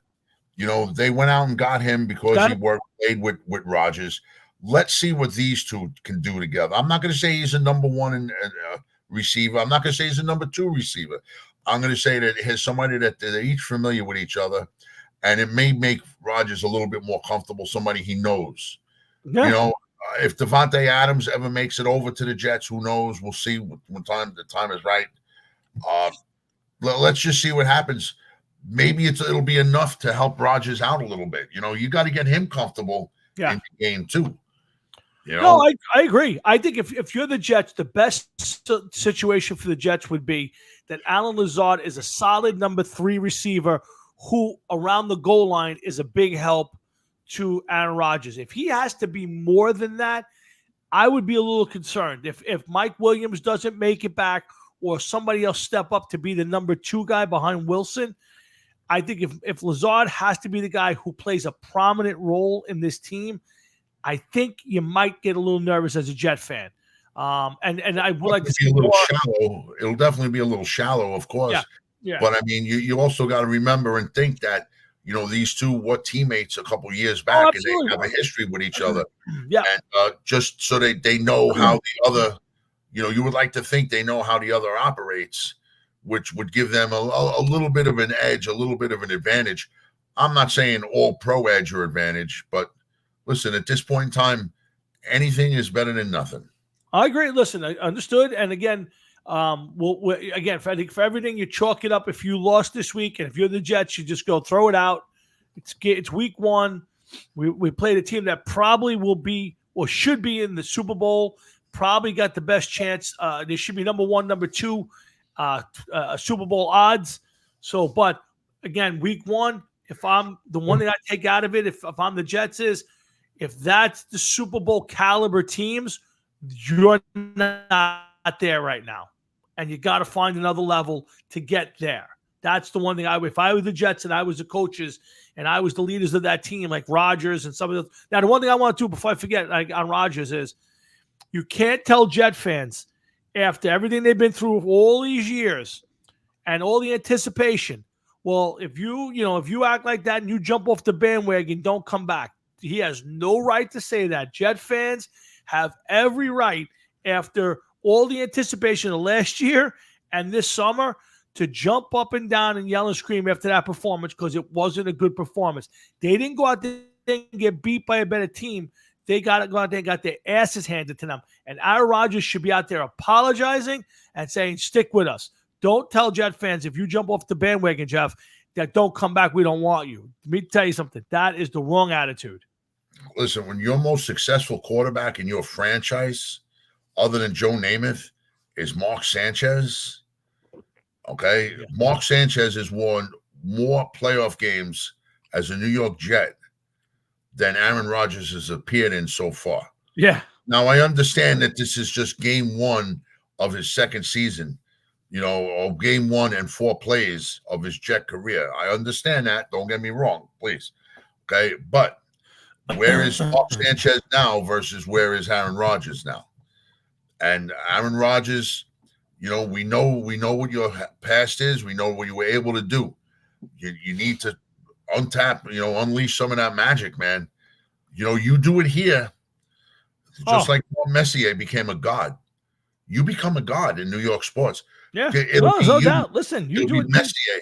It'll be Derek Jeter, Reggie Jackson. Think of the company that you would be with. Willis. 100%. Listen. Forget it. Forget it. Bill Buckner. Aaron Rodgers will. Yeah. Aaron Rodgers would never pay for another dinner in this town. He can do anything he wants at this point. If he brings this Jet team a Super Bowl, it's off the hook. And nobody's going to care that he's an ass and all that other stuff and who he wants to vote for. Nobody cares about ayahuasca. He wins a Super Bowl here, and it's just a whole different thing. But same token, if he doesn't win one here, if this year and maybe next year get away and it doesn't happen and he does and they don't produce near greatness at the very least, I think they'll run him out of town on the first train possible. So, well, without a doubt, I think that he'll have a lot to, explain if it doesn't happen. Yeah, they have to. That somebody has to ask them and ask him. Be like, what happened? You came here, But then again, in his career, he's only been to 1 Super Bowl. So listen. I've said that 100 times. He's a great player, automatic first ballot Hall of Famer, probably his generation may be the best quarterback of his generation, the most complete quarterback I've ever watched play. But 1 Super Bowl doesn't cut it. He'll get in no matter what, Jeff, but there will always be a little asterisk behind it to say, great player, great this, great that, only 1 Super Bowl. Only one. Only one appearance. Well, it's hard to disagree. You're telling the truth. It's as good as he's been, as good as everybody thought he was, and the things that he's done. When you're only holding up 1 trophy, that's big, man. That is big. Yep. So let's go around the league a little bit, Jeff. I got a couple football things here. I want to talk about a little bit of last week's games, a little bit of this week's games. I'm going to go through all the games. You tell me what are the cool games, what are the good games for this week. There's a whole bunch of games. So tell me which ones you think are must-watch games. But let's start with Dak gets his Dak Prescott gets his new contract extension, $60 million a year, Jeff. The Cowboys are going to pay Dak Prescott for the next 4 years, I believe it is. $60 million, almost all of it guaranteed. What's your thought on Dak getting that money? Insane. Absolutely insane. But I think, once again, it proves the premium that is put on the position. Yeah, it's like being in a bar band on Staten Island, okay? You're not going to get Rob Halford or Bruce Dickinson to come down to sing for your band, no matter how good they are. But you want to have somebody that can fucking sing, that's not embarrassed to go up there and try to sing, because that's what most of the singers on Staten Island are. Yeah. So now here you go. You got somebody that's like, well, he's proven he could play for 17 games out of the year if he doesn't get hurt. We're hoping to squeeze another 3 or 4 games out of him at a high level, and every year it doesn't happen. So you got to think to yourself, every year is bringing you closer to the point where it could happen. And listen, I'm sure that Jerry Jones wants to put one in the bag before he's gone, before he's in the bag. And Frank, as far as your question, I would have to say Aaron Rodgers, I think, would be a little bit better than Danny Dimes at this point in time. But I would also want Danny Dimes over your boy Bo. Just saying. Absolutely. Well, let me just follow that up because I think it's insane that what they're paying him. Of But course it think is. about it. It's unbelievable. Just 3 years ago, right? Just 3 years, 2022, we were all talking about the Deshaun Watson contract being 5 years, $230 million, just short of $40 million, just short of $50 million a year. We're now paying 60 3 years later. Jeff, what is there a ceiling? Like if you're paying Dak $60 million,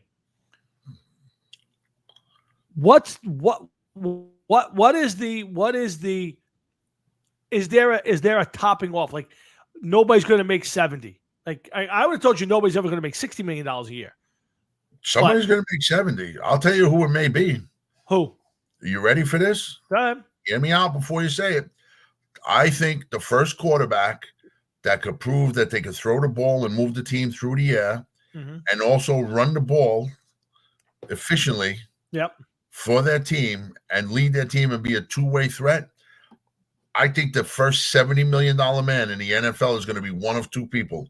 Go ahead. Either going to be Lamar Jackson, who has to get a little bit better with throwing the ball, or, you ready for this?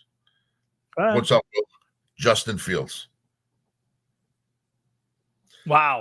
I think you're Fields, wow. If Justin Fields proves that he could throw the ball competent without turning it over and everything else and move the team when he needs to move the team through the air, and he could run the ball, I think that sooner or later, when he goes to sign another deal, whether it's the Steelers or another team, I think he's going to come close to $70 million. Wow. Because right now, as it stands, the difference between 60 and 70 is 10 million.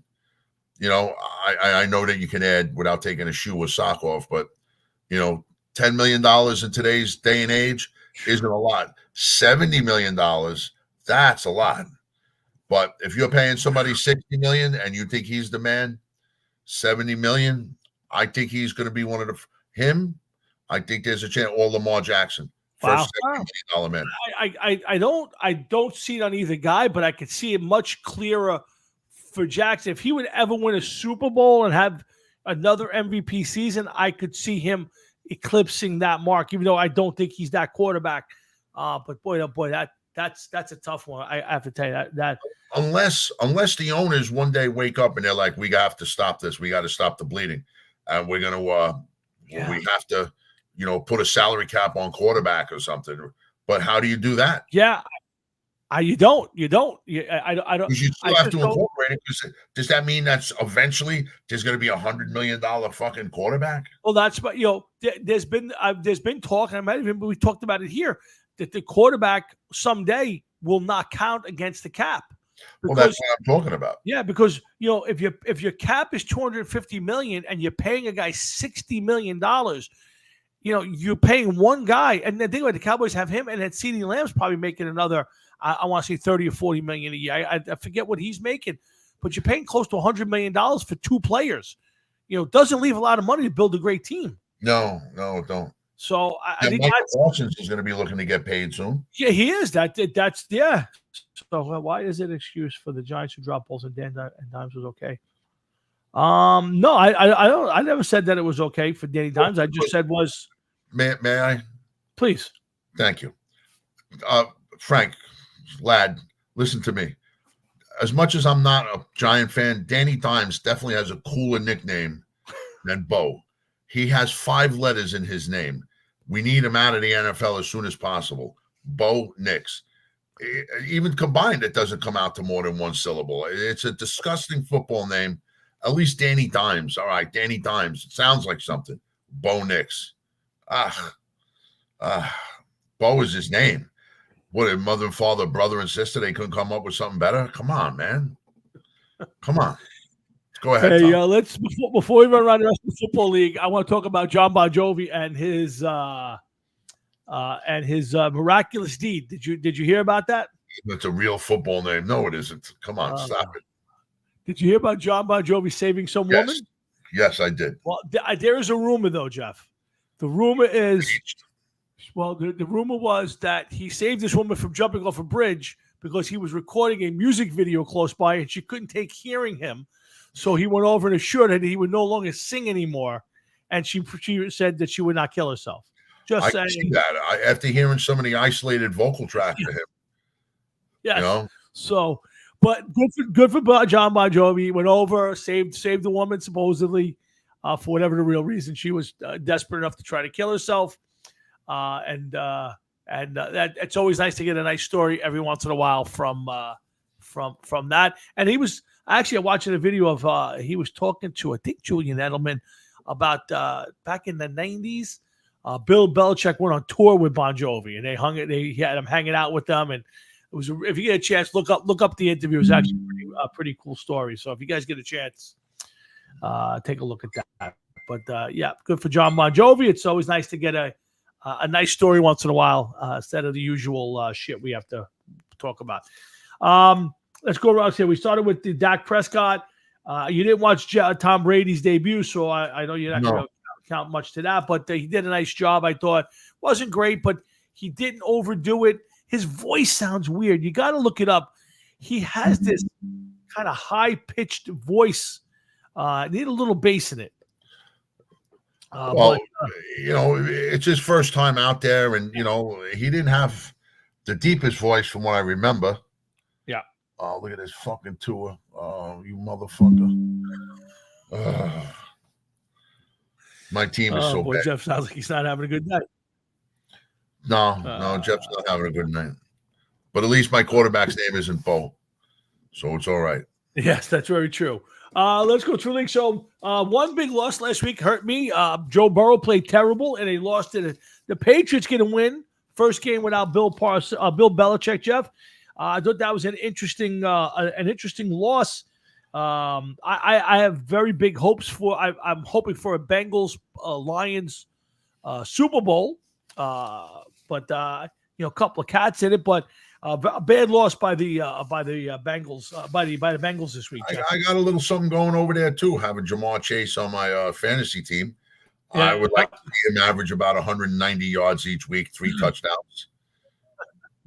You know, I'm sure you would. But I gotta say, don't the Bengals start off notoriously slow almost every year? Yeah, again, I know Burrow was out last year a little bit, and Chase not practicing at all, basically in the preseason. Yeah, so you expect supposedly was on ESPN this week that he's supposedly faking an injury. Oh, really? That's alleged. Oh boy.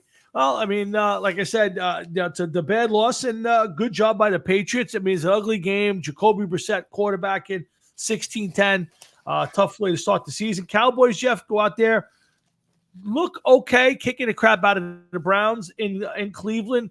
A bad job by Deshaun Watson and a Cleveland team that most people expected to do a little better this year did not come out of the box very well, Jeff. No, but you know, there was a lot of letdown the first week of the season.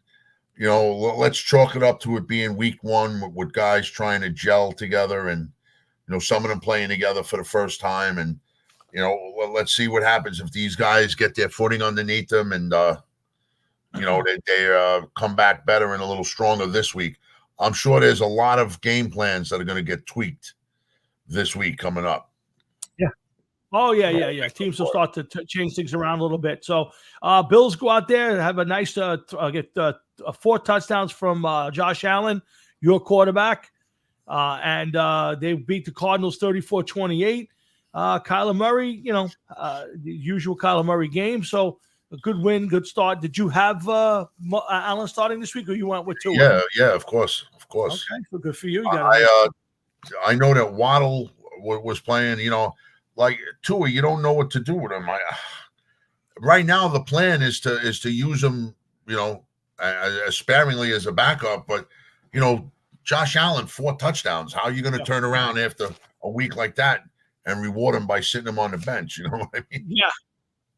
So, Tua's best thing for you might be for a trade. His best attribute for you may be a trade because you're going to play Josh Allen 99% of the games this year, other than if he got hurt or if he has the bye week. You're going to play Josh Allen every week. He's just there's still a couple quarterbacks out there that pique my interest, but listen, Tua a couple years ago, there was like throwing a massive amount of yards, and with Waddle and Tyreek Hill, I mean, God, if he puts it on and he starts going, like, they got to be a point machine. You know what I mean?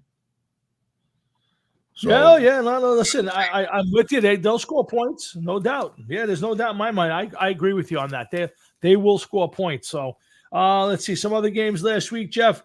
Somehow the Steelers won, beat the Falcons 18-10. Everybody's high on the Falcons this year. Your boy Matt loves the Falcons. They go in the Super Bowl. They scored 10 points this week. Kirk Cousins got a bad. They're talking about his Achilles. A lot of people questions about Kirk Cousins. Yeah. So let's see what happens here. Chargers go out and beat the Raiders 22-10. The interesting part of that game for me is first game by Jim Harbaugh, and you saw the difference. J.K. Dobbins rushed for 135 yards and a touchdown, and Justin Herbert wasn't asked to do much, 17 of 26 for 144 yards and a touchdown. So you're seeing the philosophy already, for me, changing a little bit in San Diego where, everybody's throwing the football around the league. Jim Harbaugh is going to come back, and he's going to run the football, play defense, and ask his quarterback not to lose games. That's the way I see it so far playing out with him. Let's see. Baker Mayfield threw for 289 yards and 4 touchdowns. Yeah, I got to tell you, he's having a remarkable second career, if you think about it. He's almost in the Jared Goff in that level where, Goff has really been the tale of 2 careers. But Baker Mayfield's not far behind that. This team could go out there and win games. He may finally live up to that number one quarterback thing and to be the poster boy for not rushing these guys into games. I have a problem with that about Jared Goff. Why? Well, the guy took his team to the Super Bowl. He was a more than competent quarterback. He's still, I believe he's just about 28, 29 years old, so he's got plenty of time left in the league. And a lot of people don't believe in him. And I don't think he's a bad quarterback. I think he's a good quarterback. I would agree with you. Quarterback for Detroit, too. Oh, yeah, no. I couldn't agree with you more. I think he's turned it around, but I think it's yes, I think Danny Dimes will do that, Frank. There's no doubt in my mind. But, yeah, I think that's my point is, I think we have a tendency in this world to give, especially in football nowadays, to give up on these guys way too early. Now, listen, did Baker Mayfield have a good start to his career? No, but maybe he played too early. Same thing for a guy like Sam Darnold. I don't know. Maybe Sam Darnold's on his way to having a second career now. But Jared Goff, people, he was on borderline people saying his career was over. He was going to be carrying a clipboard like, Andy Dalton and, some of these other guys. Baker Mayfield may just be that guy now who's turning it around a la Jared Goff. And maybe, a second part of his career will kind of make up for the beginning. Listen, I'm sure that Goff certainly hopes so. And for his sake and Baker Mayfield too. Baker Mayfield, he was all over the place. He had them silly commercials that were actually pretty cool. Yes, absolutely. And, he seems like a likable guy. And, here's hoping that he could turn his career around. And we're not always talking about the Mahomes and Prescott, and that's about it as far as the league goes, Yeah, no, So, listen, I just think that these guys are starting to rewrite the books. Good. He's going to fix something on the bed. What? Okay, yeah, I think these guys are just rewriting maybe the way things can happen. I think what you're going to start to see is you're going to see more of an emphasis on the running game and the running back. Now, maybe not the superstar running back a la Christian McCaffrey or Saquon Barkley, but I think you're going to see the emphasis on running the football and less on putting the pressure of these kids to come out and compete. I think what you're going to see are these guys getting a little more chance to learn the game, I think there's the kid McCarthy from the Vikings who got hurt. I think ultimately that might actually help his career. It might turn his career around. I think he was questionable coming out whether he was going to be any good or not. And a year off sitting around watching and learning the game and seeing how fast it is and how fast the decisions get made, I think it but I do think that this game, with the lack of great quarterbacks, and with the speed and the way the defense is playing now, I think you're going to see more of an emphasis on running the football over the next couple of years in the NFL. I know it's not that, Jeff, that might not be what the NFL wants to hear. It might not be what a lot of fans want to see, but I think you're going to start to see a lot of success from running the football. You saw it Friday night in the Eagle game. Saquon Barkley was tremendous. He was great. NFL Player of the Week. He scored 3 touchdowns. He was inches from 4. This is, I think, something you're going to see more and more of, is less reliance on these young quarterbacks and more reliance on running the football. Yeah, it's very possible. It's very possible. It's exactly what's going to happen. Both New York teams are having offensive line problems. So, maybe if one of them had a running quarterback, maybe that would give them a different dimension on offense. Yep. And listen, time will tell. There's going to be a lot of copying in this league. So if somebody goes out there and they find a quarterback and he's successful running the ball more often than not, and you'll see that happen with these guys, with these teams. Mm-hmm. They'll start to look for that kind of guy. Right now, who would you say the big guns are right now in the Josh Allen, football quarterbacks, Mahomes, yeah, Joe Burrow. I mean, guys that are known for airing it out. Yeah, maybe those 3 guys. Yeah. Anybody else that comes to mind? Before Frank says anything, definitely Danny Dimes.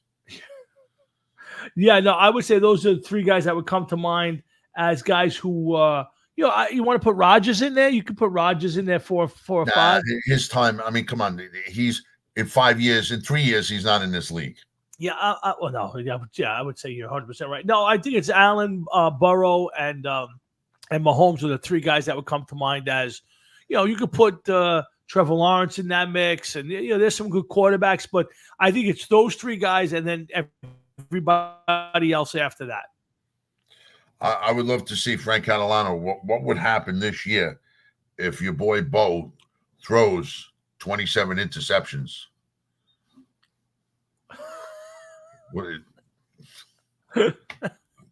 Really, I've seen Tommy's ass. That would be the last thing that I want to kiss, bro. Yes, and it's kind of hairy and with little pimples on it, like he has heat rash. Absolutely, yes. I don't use talc. I don't even wipe sometimes. Oh my goodness, no. Mudslide. Exactly. Hard Rocket Sports. That's Jeff and Tom. We're winding this one down.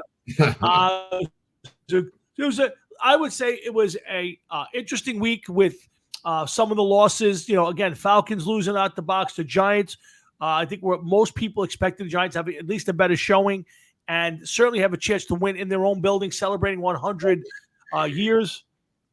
I'll tell you, with that fucking outfit, man, my God. The worst. The worst uniforms. Luckily, it's only twice this year. Those, I get the idea of them, but it was a bad idea. It really was a bad idea. These are horrendous uniforms. I don't even know. Frank, as far as the Mets go, it's going to be who's hot at the time. They're riding on one guy's shoulders. If Lindor doesn't get a big hit, they're not winning games. They're getting decent pitching. I thought Manaea pitched well. Severino's pitched pretty good this year. It still comes down to their bullpen staying consistent and somebody else stepping up to hit the ball. Because Pete Alonso's horrendous. I don't care if he tells me he does not come up with any big hits.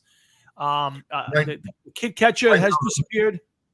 The Mets, are they in the wild card right now? Right now, either they're tied or they're right just outside of it. They're right there for the last wild card spot. They get to play Atlanta. Is there? 3? 3. Then they're in right now. It will be Arizona, San Diego, the Mets. They're 1 game in front of Atlanta. Yeah, they still have to. Yeah. So yeah, Pete's got to go. I've been saying it for 2 years, but yes. And so I think they have a really good chance. The problem for the Mets is they're relying on one guy. If they get no hit last night, I mean, here's a team fighting for the players. They can't get hits. This is like the second or third time in the last month or so that they've been in jeopardy of being no hit. Lindor has been great. If it wasn't for Ohtani and 50 homers and 50 steals, he would probably be a guy that I would say he might be even the MVP, because without him, he falls into that category for me, Jeff, where if he wasn't playing the way he is, the Mets would have no chance right now. That may be true. I'm not a Met fan. I'm not a baseball fan. So I'm looking it up now as we're talking, and I see Ohtani has 47 home runs, but I'm Judge. Is Judge come close to 60 home runs, 61 home runs this year? No, he's gone about 8 or 10 games now without a home run. He would need to go on fire. He's got 51 or 52 right now, so he'd have to get on fire this month, which is not impossible, but I don't see it happening. I think he's in that mode, and you're going to start playing a lot of teams that have a chance for the playoffs, and they're not going to pitch them like they want. The one good thing for him is Soto's starting to hit, and the kid Wells, who hits behind him, is really tearing the cover off the ball. So I got to be honest with you. I play the Major League Baseball, the show, okay. and Judge was nailing it left and right. Mm-hmm. And he's calmed down in the video game too. I don't know if they make the players. Yeah, it's very possible. It is possible. I know that. And, I also have Vladimir Guerrero Jr. on my team. He's leading the league. He's on pace for like 80 home runs this year. He's steroided up with Barry Bonds. Yeah. And what was I going to bring up? Oh, Wells. He's another one, man. He gets me a lot of key home runs too. Yeah, Frank, I disagree. I think, yes, those are the two big plays, but Austin Wells has been really good for about a month and a half, 2 months now, and he's playing well as a catcher. And I do think their staff is pretty good. Their bullpen's not, but I would feel better about the Yankees going into the playoffs with Cole, Luis Gil, Rodon, and Clark Schmidt before I would take your Mets staff. Again, and you're right, the Mets have played great baseball since May, but they've been very up and down, but everybody is. So, yes. And I think there is a lot to like about the Mets, but I think that at this point, if they make the playoffs, they have just as good as that chance as anybody else of doing some damage, because nobody is great, Jeff. Everybody is. What do you think of the Mets trading for Bo Nix? I think they immediately sending him down to the minors. Yeah, they would pair him up with Tim Tebow in the minors. Oh my goodness me! I see. Yeah, see, they're gonna pair him up with Tim Tebow. So good trade by the Mets. No, again, Frankie, I think the Mets starters have been okay, but if I'm going to the playoffs with your three guys and Peterson, Severino, I would be number 3, Manaea. I'll take Garrett Cole, Gil, and either Schmidt or Rodon over those guys. Not by much, but I would. But again, I would say that both teams have bad bullpens or inconsistent bullpens, but you have one player right now. The Yankees have 3. 3 that I would go to war with. You have 1. So yeah, I agree. Manaea's been lights out. There's no doubt. But at some points this year, so has Gil. Rodon's been really good for most of the year. Clark Schmidt was on pace for All-Stars if he didn't hurt his lat. So, yeah, again, I'm not disagreeing with you. I think the Mets, I don't think the Yankees are much better than anybody, but I think I would like their chances better, because right now, if you pitch around Lindor, you got nobody. You got nobody else behind him that scares anybody right now. I'm telling you. Who scares anybody else on the Mets right now? Who do you got? He's a power hitter, Lindor, I guess. I wouldn't call him a power hitter, but he hits. I don't think he's in there. I think he's hitting 30-something homers right now. So yeah, he's got some home runs. That's a power hitter. He's been really good for 2 months now. I mean, solidly really good. His problem was he came out March, April, and most of May, and he was terrible. People were talking about getting rid of him. He was a waste of time. And then I would tell you that from some point in May on, he's been as good as anybody. Yeah, I'm not saying, Frankie, they didn't own the Yankees. They still only got one player, and that shows. That's Frankie. You're in the last month of the season, and you're fighting for the wild card. That means you're seventh right now. You're fighting for seventh best in your league. Come on, Frankie, wake up a little bit here. You're not in a league that's over tough. The Phillies have been terrible in the second half. You know, the Braves have lost half their team, and you're fighting for the seventh best record in your league. Come on, my man. Let's go easy. The Yankees are fighting for first place and the best record in the American League. Your team is fighting for seventh best. Let me Come ask on now. Let's be honest. You're fighting for seventh best. To the best of your knowledge, have the Yankees, how many world championships have they won? 27. 27. Yes. 27. And how often have they been into first place? A lot. A lot. Yeah. They've won the American League. I think it's 40 something times. Yeah, it's insane, man. It's insane. The Mets, what have they done? I got you only 3 games behind, and I tell you, like I said, I think the Mets are playing as good as anybody, but there's been more than I gotta rub it into him, man. But again, there's been too many times in this league this year that the Mets have gone from best team in baseball, they win 9 games, and then they lose 6 in a row. So again, I think if they make the playoffs, they have every chance that anybody else does to win it. So, but to me, at the end of the day, you know, you're still seventh in your league. You're still seventh in your league. 4 games. So, again, I don't look at any of that stuff. All I say is, if you're the Yankees, you're fighting for first place and the best record in the American League versus your team that is 7th. Yes, think about how bad you were early on. Yes, you've gotten better. Yes, you've had the best record in baseball since May. Good. You're still within this much of a margin of not even making the playoffs. You think that your team is in a better league? No, there's no. That's what you just said, right? Because we are in the better league. I disagree with that 100%. No, I disagree with that, Frankie. But okay, listen, that's fine. Right now, you have to get in. If you don't get in, I don't care if you finish 1 game behind the Yankees. You didn't make the playoffs. So, and let me tell you something. Like I said, if Atlanta didn't lose Acuna and the other 2 or 3 guys, we might not be having this conversation. So, luckily for you, ball broke your way. It's not there yet. I think the Mets are going to make the playoffs. I do. I think they're good enough. I think they will.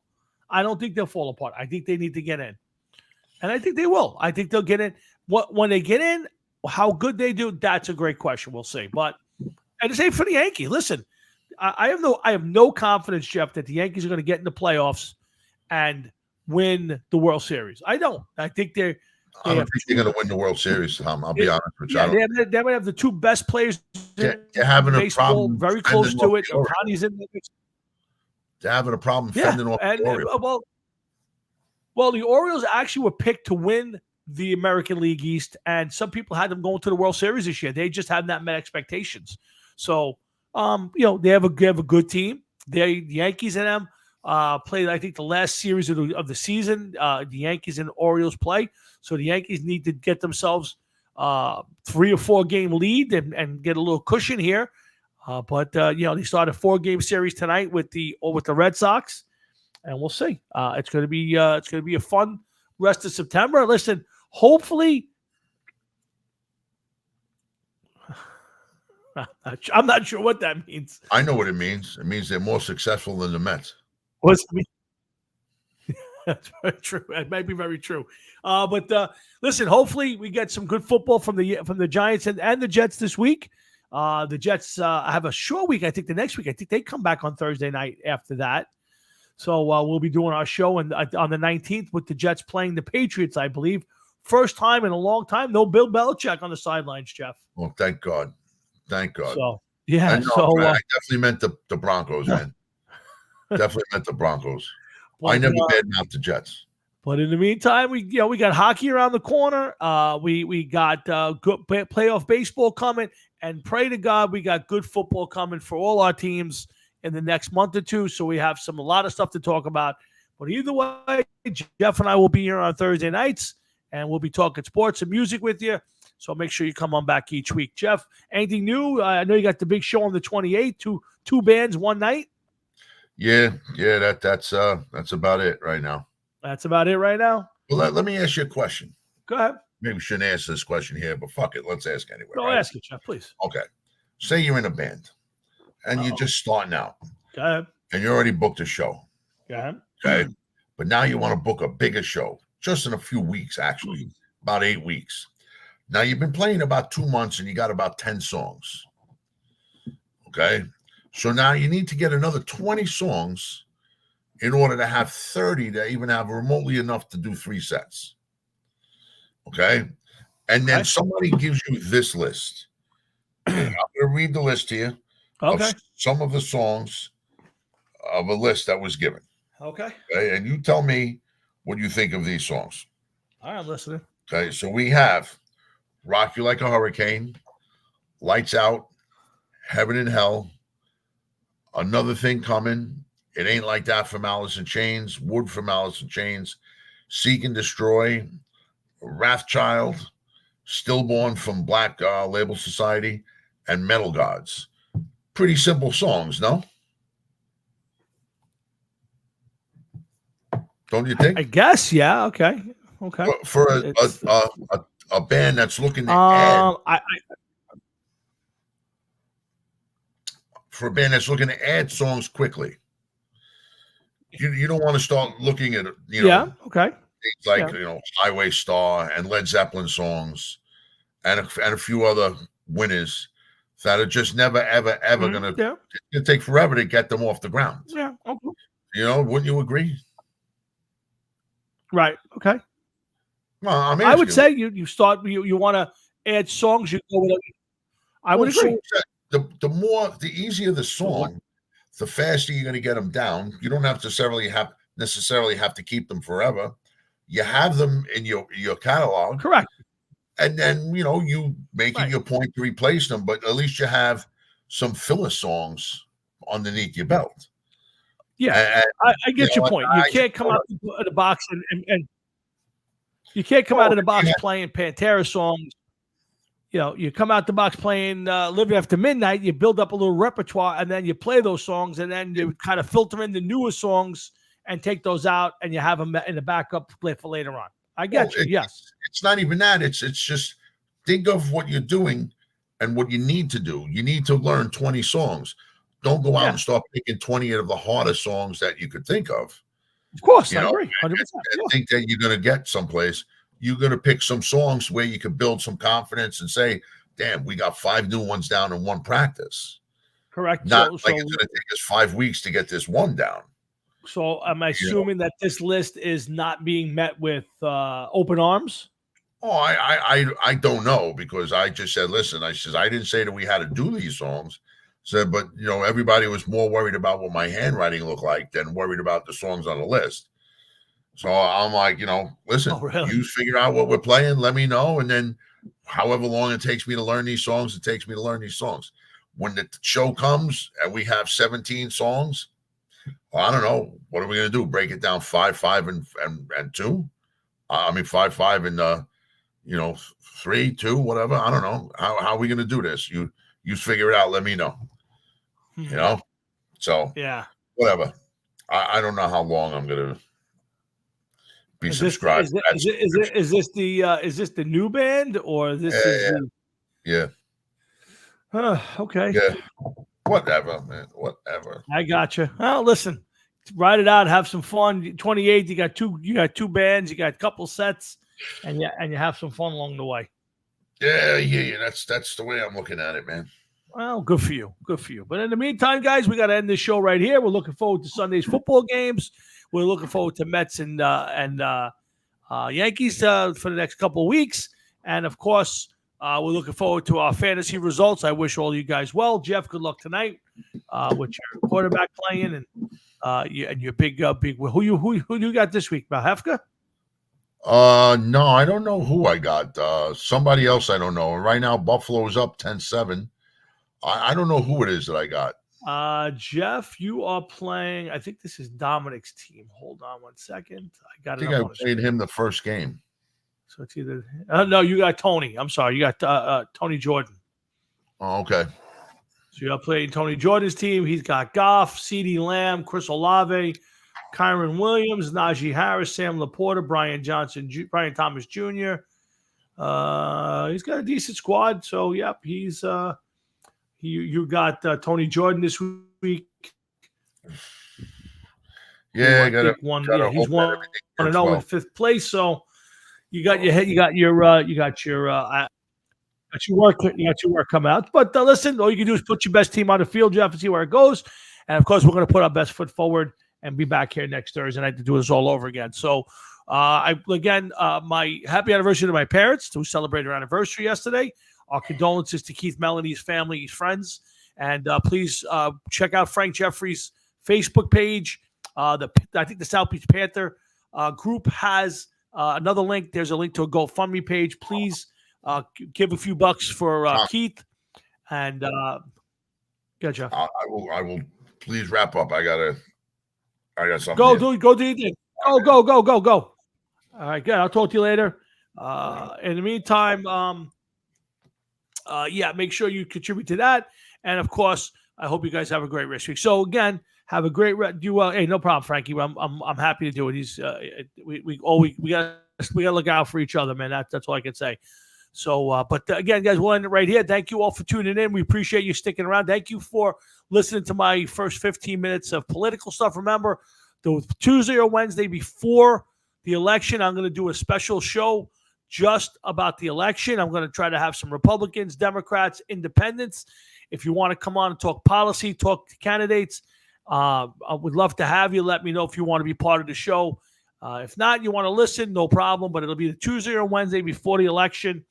I'm gonna do it. It's that important, and I think it's something that we should all be paying attention to. So anyway, guys, have a great rest of your night, a great rest of your week, a great weekend, and a really fantastic next week. We'll see you back here next Thursday night when Jeff and I get together. So for Jeff Tolwinski, myself, and everybody here at Hard Rock and Sports, have a great night, and we'll see you next Thursday night. Take care, guys. That's the stream.